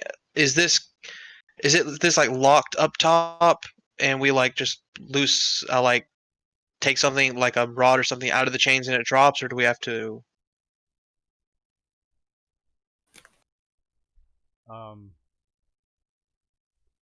No, it's very simple. It's just two large gate doors that can be pushed open by something strong or pulled shut using the chains. So if you wanted to try to close it from the inside, like say you guys could make strength checks, or you Oh, might be I able see. to. Sorry, I was thinking of like a portcullis, not like a big door. They're just big doors. I see. My bad. Or there may be ways to jam it up, or you could try to think of some way to close it. Well, let's give closing these a try. If they don't work, maybe we could try caving ourselves in here. But I don't quite like the look of the horde coming at us. I don't want them coming from behind. Bernard's Right. going Well, to I'm not actually. the I'm not the strongest of guys, so don't You laugh. two try to close that one, and I'll see if I can't close this one. I'm no Hjalmar, but I can hold my own a bit. Cassian, he leaves the rock over to the one side, and it picks up one of the chains in its huge beak. Cassian looks down at you, Vlad, and says, "You may want to go help him." Or yeah, we could get the big beast to do it. Vlad says as he walks off towards Bernard. Yeah, it seems like the kid's got that one. Very well. Grab a hold. Yeah, Vlad will go ahead and grab a hold. So, whoever has the highest strength check, you can do it with advantage since you got help. Mine's I only have +2. I only have +1, so you can take that if you want. Yeah, we're mages. Yeah. we we try and struggle as we might. Could I cast? I know that it's a long stretch, but I have the cantrip Mage Hand. Could I cast that and use that to give him an additional roll advantage wise? Maybe like a double. Double help. Could I do that?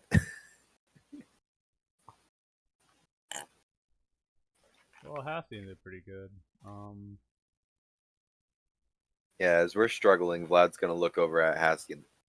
Can we just get the kid and his big bird to do it? I don't like this. This is dirty, grungy work. Bernard, try one more time, because it's like the three of you are. No, Vlad's not even participating this time. He's just kind of standing there with them, like shoulders slumped. Like, come on. So as the V-Rock closes, he shuts the door. Vlad, you try it, you give it like one tug, and it doesn't work, and then you stand aside and you're like complaining, and then the mage hand behind you is trying to help Bernard, and Bernard's constantly like, ah. Yeah, Vlad literally does like one like, no. Alright, so I'm gonna make one roll for Hassian, and if it doesn't work, he might have an issue. We can cup our hands around our mouths and go, "Oh, Storm Lord!" Wow, fucking right as I say, "Oh, Storm Lord," natural one, great. Oh, alright, oh, so terrific. He who shall not be named has been named. The game is broken.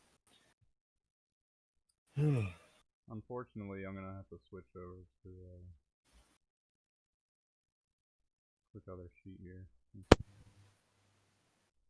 Then I am just going to look to the ceiling and say, well, we have two options. We can try to fight the veritable horde coming towards us and hope nothing comes from the cavern within, or you can blow that ceiling down. Vlad just looks at the horde and looks up and just starts hurling firebolts at the ceiling. So yeah, hearing those options, Vlad makes a decision and he starts hurling firebolts at the ceiling. So he's trying to bring down some rubble. Let's see these damages: 20, 26, 16.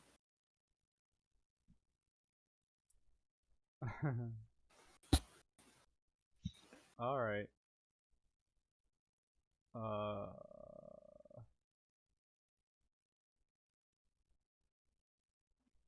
Well. Okay. If that's what you want to do, alright, I'm fine with it. Vlad, as you point up, you see there's about 15 or 16 smaller demons rushing towards the gate. They're about to be on top of you, so you make the choice to try to topple down the Yeah, just the 3 ceiling. quick successive. I mean, if we're not in initiative, and an action is like 6 seconds, it only takes like 18 seconds for Yeah, Vlad to just I'd just say toss those up. that's all right. You crash down a couple of boulders in front of the gate that's blocking the way. You look behind you and you hear this very loud screaming roar from an inner chamber. As you turn around, you can see one demon, very large, with a couple of minor demons at its feet. It rounds the corner and screams at you. It's this huge, it kind of switches between 4 legs and 2, and it has massive horns. The back of it's on fire, and it seems to be a very heavily armored beast. It's about All right. 150 feet away from you, and it's got a couple of minor demons at its feet.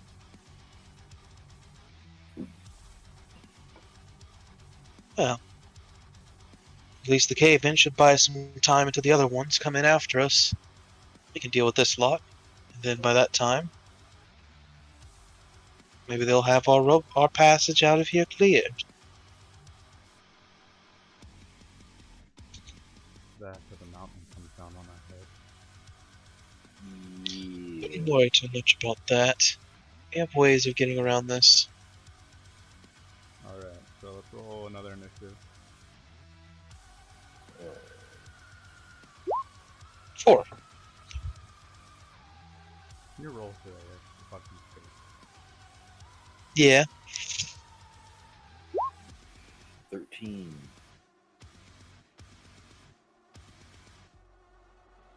So are mine, though. The night of low rolls. This is R.L. Stein and the D20 that couldn't roll above a 10.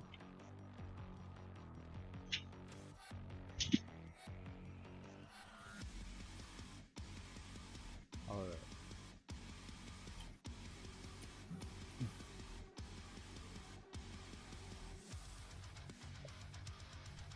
As the demon begins charging at you, Hastian on the Vrock flaps its wings twice, lifting up off the air and then flying into the fray.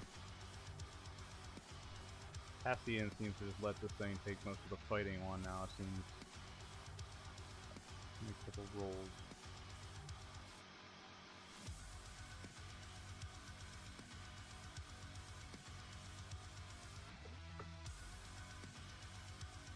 Alright.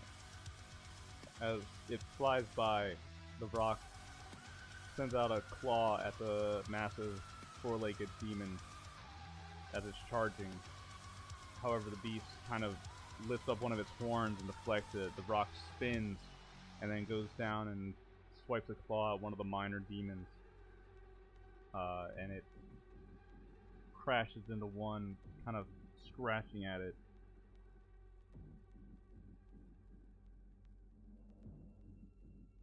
Okay.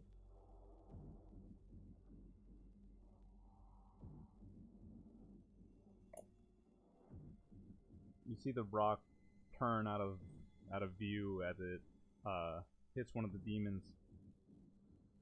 Now, Vlad, you're up.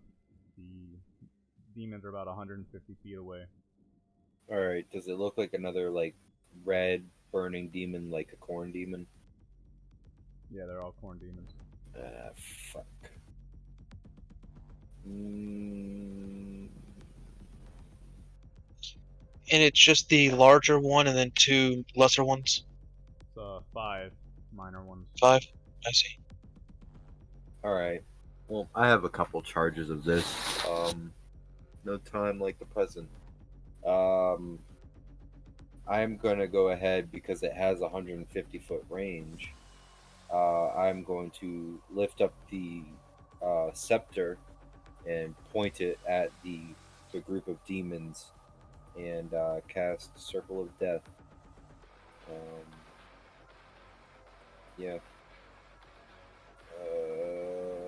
makes a Constitution saving throw. DC 18 con save. Or take They both failed. All of them failed. 8d6 necrotic bonus.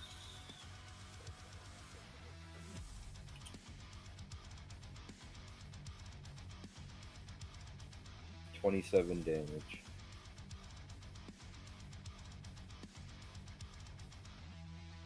Cool. So as they're rushing down this main path towards you, suddenly, Vlad, you stick out the scepter that Bernard modified towards you, and you see an arcane circle stretching out in the center of the hall. The beast is forced to stop as it seems to run into some kind of wall in front of it. And then you see necrotic energy blow up from the bottom of it, engulfing all of them. The minor demons scream in pain, and you can see the larger one just kind of rears back and lets out a roar. Yep, that will be Vlad's turn. Alright. This one has a move speed. Alright. So it's going to dash up to you. It closes the distance, running on all fours, but that's going to be its turn for this time. Is that the larger one? Yeah, the minor ones, they can dash, but they're going to be about... How many of the creatures did I hit with the Circle of Death? It was a 60-foot... yeah, it says 60-foot spear. Okay. Yeah, you hit every single one. The other ones, they're running down the hall, but they're probably going to be until the next turn, or they're not going to be able to act until about 2 turns from now, because they're pretty slow. Alright, Bernard, you're up. Alright, so let me look up the spell real quick.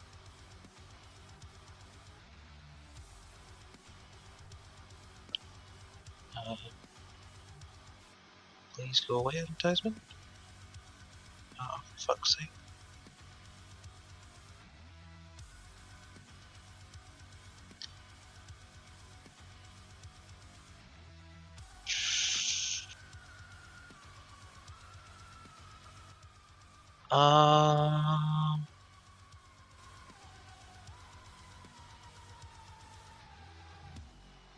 So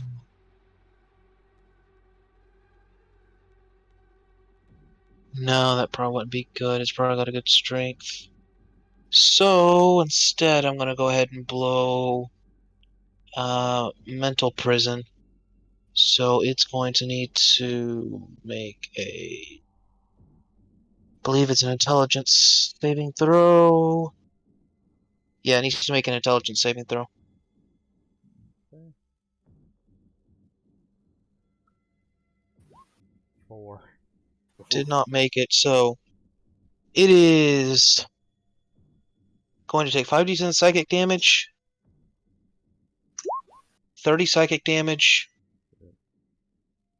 and just to reiterate, on a failed save, you make the area immediately around the target space appear dangerous to it in some way. The target cannot see or hear anything beyond it and is restrained for the spell's duration, meaning it has a speed of 0. If the target's moved out of the illusion, makes a melee attack through it, or reaches any part of its body through it, the target takes 10d10 psychic damage and the spell ends. So I'm going to do that and tell everyone to move away from the beast.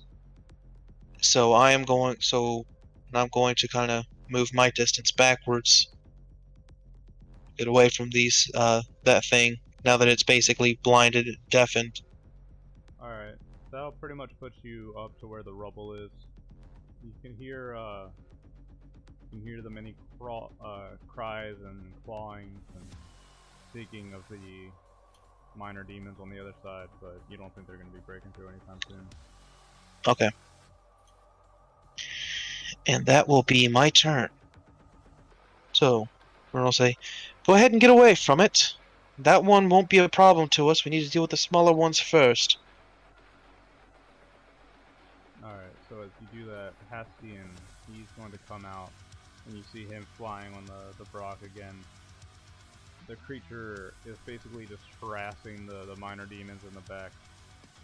gonna make more attack towards the ones that it was already hitting, but as it does so, the minor demons, they duck for cover, kind of jumping down between rubble and going prone, hitting the deck.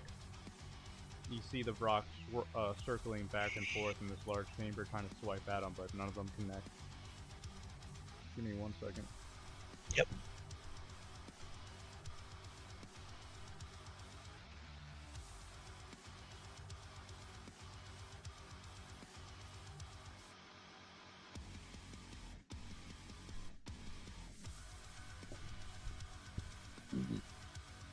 Alright. Vlad, you're up. All right. Yeah, you said you Bernard mentioned to target the little ones before this big one, correct? Yep. All right. So that one is currently restrained, blinded, and deafened. Can't see or hear anything past 5 feet from it. How bunched up are the little ones that are moving towards us?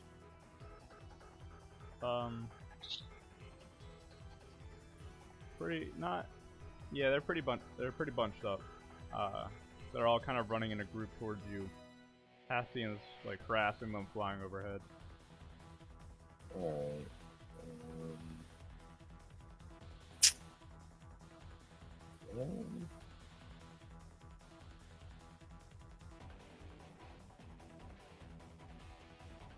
This is a predicament. We gotta get you a melee option, bro. I know. Well, I have this torch. That's the thing. This torch is my Yeah. melee option. And when I swap out my spells, don't worry, I'm gonna have a spell that's a melee option.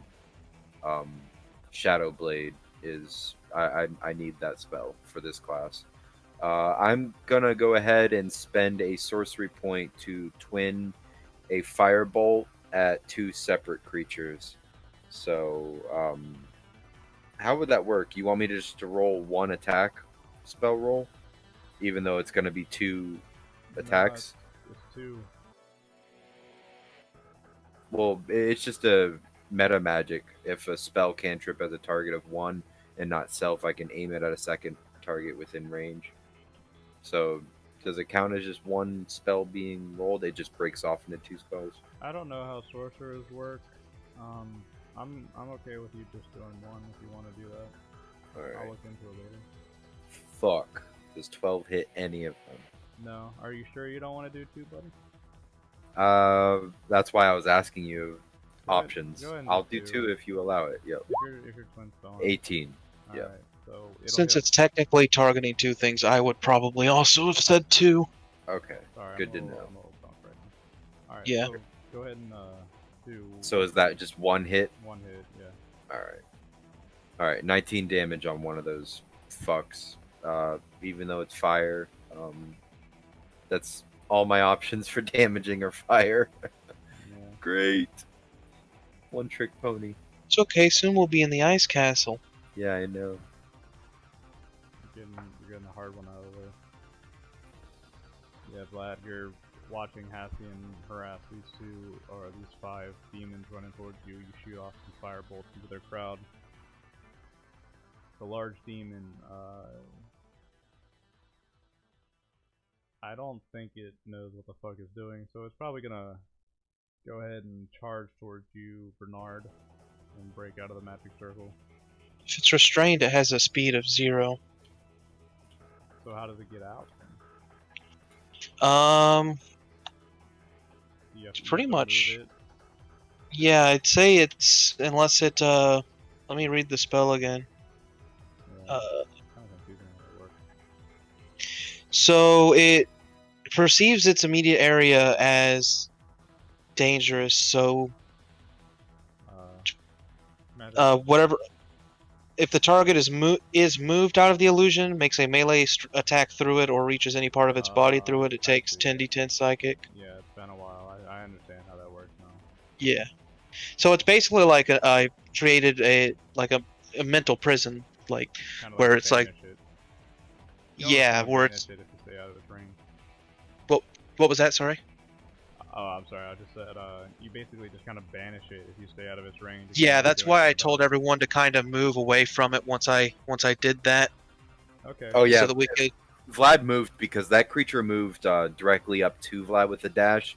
Vlad moved before he ended his turn. I'm gonna say 30 feet to the left. 30 feet to the left of the creature if there is that much space wherever we are. All right. So that thing can go fuck Yeah. itself. So the idea was to. So yeah, unless it's moved, makes it, or basically makes an attack through it. It's pretty much banished there for now. All right. So the minor demons, they're gonna again spend their dash action, and this time they're gonna basically swarm around Vlad and you, Bernard, since you're the two on the ground. But that's going to be their turn. I'm going to go ahead and say 3 of them get to Vlad and 2 of them get up to Bernard. Okay. And that'll be his turn. Bernard. These are the smaller ones. Yes. All right. They're So all since there's pretty 2 here, close, yeah. I'm gonna make 2 strikes towards one, and then use the whip chains special feature to strike the second one with, I think it's a bonus action. So 21, 26 to the first one, and then an 11 to the second one. So that misses. Oh, it's a nat 1, so yeah, it misses. Mhm. So the first 2 are gonna hit those. So it's gonna be 2d8 plus. Miss.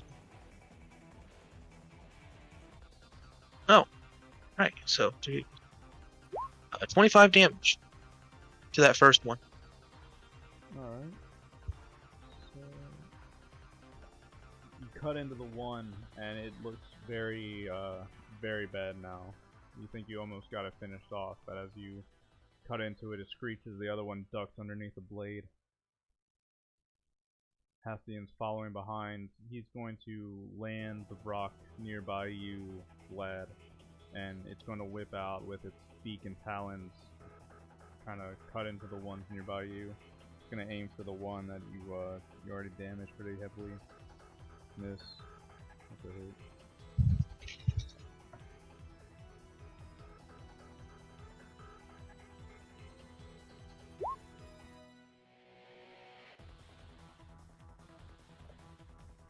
As it's screeching, clawing, and biting at the demons nearby, most of them move out of the way, but one nearby, the one that you damaged pretty heavily, you see it, the beak of the rock comes down and rips off one of the demon's arms. This is the one that you hit before with the firebolt. Alright. And it's looking terrible now.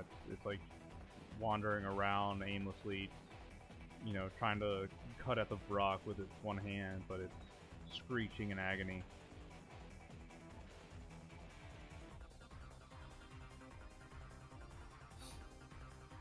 And Vlad, you're up. Alright. Vlad's gonna look up towards Hastian, and his face is gonna change. It's gonna be the wizard for a second. Move away, boy. I am surrounded, and when I get surrounded, I freak out. And I'm gonna spend 3 sorcery points total, but spending 2 sorcery points allows me to, as my class feature, cast darkness that I can see in the magical darkness spell, but I can see through it. But I will tag on 2 additional sorcery points, so I'll be spending 4 total on this turn to cast it as a bonus action. And with my action, the one that just got its arm torn off, I'm going to walk up towards it with the ice fire torch, and I am going to go ahead and bap it. Nice. Yes. Fucking bap it, indeed I do. So yeah, the scene, how it goes is That was a crit. So you had max damage to that as well, don't you? yeah, max damage on top of that roll would be 18, So 20, 6, 12, 28, 20, 28. You only 15, needed to do 3 but- damage to it, so it's fine. Damn, I should have used that attack on another one. Yeah, you Oh well. go up to it with the scepter and you just bash its head in. Yeah, I ignite the scepter. Well, it's the torch. I ignite the torch like it's a lightsaber, and I hold it up. like two-handed style, almost like Qui-Gon Jinn from Episode 1. And this is the wizard doing it, so it's his fucking nerdy AI flair. And I'm just gonna go like slash the creature with the hopes of melting it in half with the ice fire in this complete pitch black setting that I've plunged these demons into. Do you want me to just give you a lightsaber? Is that Into the void. would that be good? All right. This ice torch is gonna start being used that way. This is Vlad's lightsaber. Yeah, you extend the fire of it out so that it kind of creates like a fire blade, and you just cut through stuff. After Bernard messed with it, it'll probably be a green lightsaber. No, this is the torch. The torch is completely different from the scepter. Oh, I see. Yeah, I have two separate things. I see. This torch, when I hit shit with it successfully, it's a DC 15 Wisdom save, or I bet I could play with it. or they fear the wielder. Let him shove some I bet I glowstone could- into it. I bet I could play with it a little bit. Oh boy. Lightsabers are made with stones, right? Yeah. Yeah. I could put a power stone in it. Kyber crystals. Oh my god. I could yes. put a warper crystal into it for you. Sith Lord Wizard, or yes, Sith Lord Vlad. The evolution will be complete. But yeah, so what happens is Vlad just stands there and he looks to all the demons and he says, "Into the void we go." And the shadows just grow. They grow from his feet up around, surrounding them. And he just walks up as the shadows are closing up on this demon. The last thing it sees is Vlad drawing back the fucking the torch, and darkness, and then nothing. Yeah, Bernard, you look over and you see Vlad's darkness spread out, and you just hear demons scream. Fun fact: Bernard can see with true witch sight, see straight through magical darkness. Oh boy, yeah, you just see Vlad, aka the wizard, in there just. And Bernard has a counter for literally everybody. It's weird to describe it. The wizard is an AI that inhabits an arcane body. So when you see when you look at Vlad when the wizard is taking hold, it looks like a Dementor from fucking Harry Potter. Like that's what Vlad looks like whenever the wizard is taking a hold. It's just this shadowy specter just engulfs. Other people can't see it but you, but it's just this shadow, this invisible shadow. Witch sight. Yeah, just is surrounding Vlad. It looks like a sickly, shadowy, cloaked figure. Bernard has a counter for everybody, even the DM. Especially the Oh, who's your patron again? Oh yeah, I'm my own patron. It was me the whole time. Bernard's seen some shit, man. Oh yeah, no, he sees some shit. Imagine a character built around outplaying the Dungeon Master. Fun game indeed. Alright, so that's Vlad. The huge demon, again, is being outplayed by the true GM of this game, Bernard. So, you can sit and suck his own dick if you want.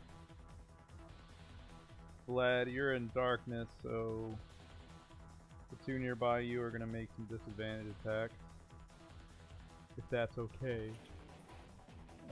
I have the mobile feat, so every time I end my turn, whenever I'm in my own darkness, I'm just going to walk around that 30-foot radius as I please. So I would have ended 30 feet away from the cluster.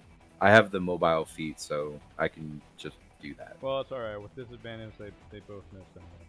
Alright.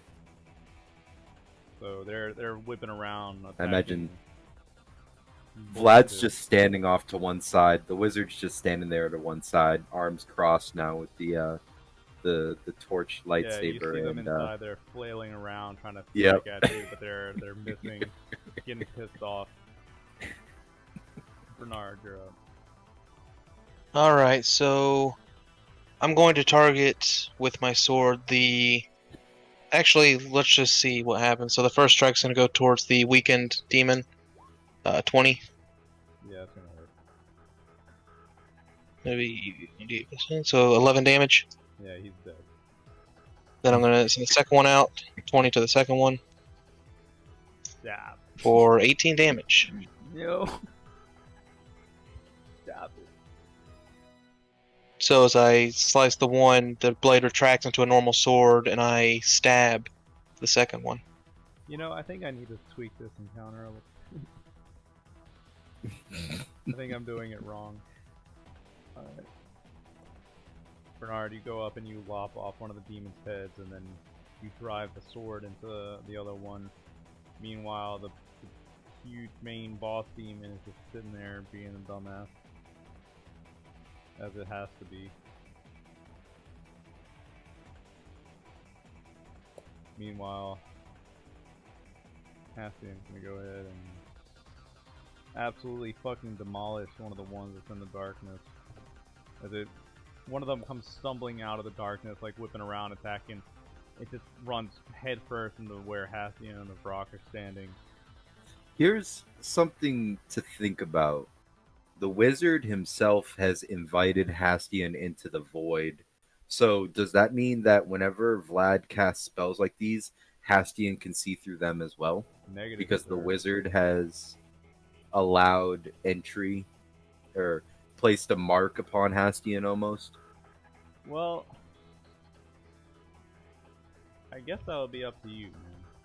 Well, the wizard was legitimately inviting Hastian into the realm that the wizard considers like If even as an AI. The wizard is like as an AI with a human arcane conduit body. He's like, I'm gonna explore some different shit, and he found this one pocket dimension in between dimensions where he feels in control. But he invited Hastian into that, so yeah, but this isn't that pocket dimension. This is just magical darkness, isn't it? well, I look at it because I'm spending sorcery points and it's part of my shadow sorcerer class that whenever I cast a spell, I'm opening that pocket dimension up to the material plane, as in like I'm just swallowing the fucking material plane with shadow world whenever I I'll do this allow spell. it, but that rule is gonna apply to everyone that you do that to now. Okay. Any other characters that you are gonna allow to see magical darkness, they're also gonna have these other kind of benefits. So you're kind of hurting yourself if you do it too much. Okay. I'll keep that in mind though. All right.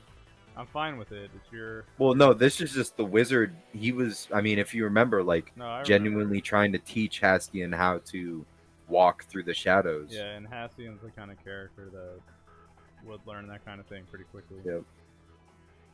But That's- anyway, I'm just being fair, a fair power gamer. you are a power gamer. Anyway.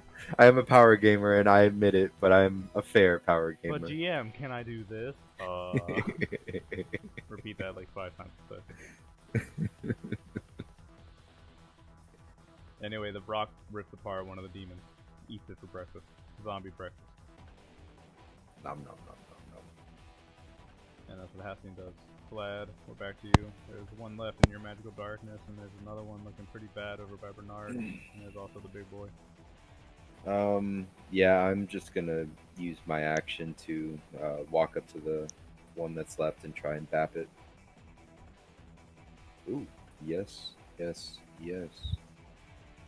Yes, yes, yes, yes, yes. 24.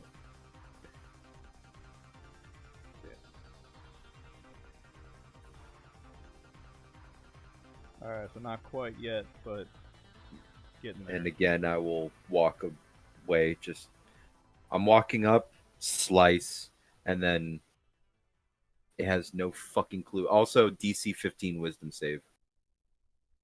Alright. Man, what do these things have for wisdom?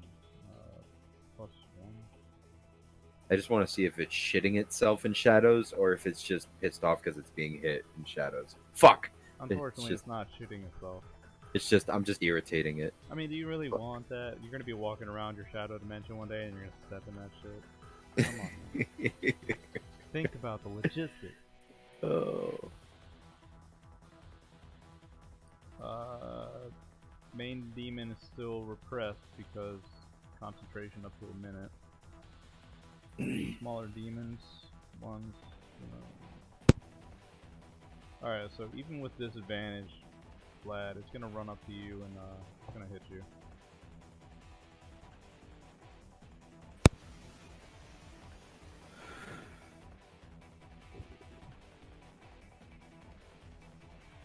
glad you're This gonna will be take 10 points of damage there. This is the first damage I've taken while being, or since coming into Vice's mind. Yeah, I'm aware of that. That tells me I'm doing something very wrong. No, that I'm playing Vlad. I'm playing Vlad very right now. Those Uncharacteristically. things aren't exclusive. I'm Well, playing very normally I'm wrong, trying and you're to. playing very right, and both of Yep. those things are very wrong to me. And Bernard's in the party, so Yep.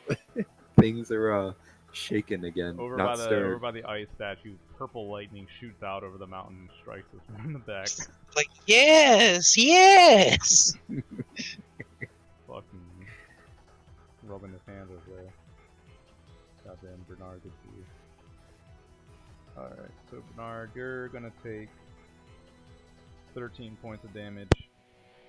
And Okay. the one that's near you is gonna cut into you. But these guys are supposed to be minor, helping demons, not the main fight. So, you're back to you, Bernard. You got one near you, and there's one over there. All right. So in about 10 minutes, I'm gonna have to hop off. Yeah, that's fine. Just forewarning. So Bernard is going to. What was that? I said, oh shit, I just realized what time it was as well. I was gonna end it after this fight, but yeah, around 10 minutes is fine. Yeah, no, I can finish this fight if you want. I'm good. Yeah. Whatever you guys wanna do. I'm probably gonna have to do 10 minutes. I completely forgot until someone reminded me about an hour ago that I did make a promise to do something tonight. No, you're fine. You're good. Okay. Yeah, I was just giving you guys a bit of warning. But I have to speak this so whole session. Bernard his sword is going to vanish, and he's going to cast Eldritch Blast at the minor demon. So first blast, 16. Does that hit the little guys? Yeah. So 16. I'm gonna go ahead and roll damage, see if I kill it. So that's fine. 6 damage, probably not. Damn it. No, not quite. 26. Another 6. They have 59 HP. let's so let's see if you can do one more. you're 2 off. And then, yeah, there we go. Okay. That figures. Yeah. So, and each one of those blasts was shooting it back at 10 feet away from me. So I'm just like dancing this thing in the air with the Elder's Blast until the last one spins it around and it falls to the floor. What a dumbass. And Hastian's gonna crit the last minor demon, so that fucker's completely dead. Now then, we can attend to the larger one. Unless you guys would like to save that for next time. Let's do this. I am unhappy with the amount of dicking I'm receiving, so I'm gonna go ahead and tweak these sessions a little bit. Let's go ahead and stop right here, and we'll pick it up while that thing Yep, is we'll imprisoned. boss fight next time. Yeah, we'll pick up the boss fight, and I'll make some changes so that I don't feel so bad. All right. Here, because I don't know when we're actually gonna level up again, and we leveled up not too long ago. I missed out on it, but could I please swap out my spells? Yeah, that's fine, man. All right. Yeah, it's just gonna bother me. I don't know how long it's gonna take us to actually go and get that artifact again. So Min-max to your heart's content, my friend. yes, I need to. It's bothering me. You go ahead and do that. I'm gonna go ahead and min-max this session so that I don't know. I've been picking demons out of the off Google and shit, and it's just I forgot that Bernard Tarrington exists. You So- forgot that he himself is the greater actual demon of prince. Tzeentch. Yes, the actual greater demon. I mean, in prince character it of- makes sense, but It does. At from a this game point, point he's perspective well- it hurts. kind of beat back all the other prospects of Tzeentch in the world. Honestly. Yeah, it's true. He's the only current Tzeentch. If Bernard champion. dies, he's gonna be a big boy demon coming back at the end of the game to say hi. Yep. Oh shit! I found a character sheet for Frieza. Let's go ahead. And, Oh wow. let's go ahead and do that. It's just Bernard. That can Wow, can he's only be, CR 15. What? You're a fucking punk bitch for you. does he have the Planet Destructo ball? Does he have that death ball? No, but I think it would be fun to do a campaign where we're blowing up planets and shit. Just a straight up D&D like DBZ That's what campaign. that's what I'm kind of altered. If you haven't looked at the fucking reposted campaign guy, I reposted it like 6 times after I told you guys I put it up. I know I was getting many pings. I know. It was just various like phrasings and typos. That's kind of like I was rereading and fucking being nitpicky one night. But yeah, I I posted that, and the reason why I pumped the level cap up to 30 is because like I understand that fucking the trade off for magic being later on is going to be shitty.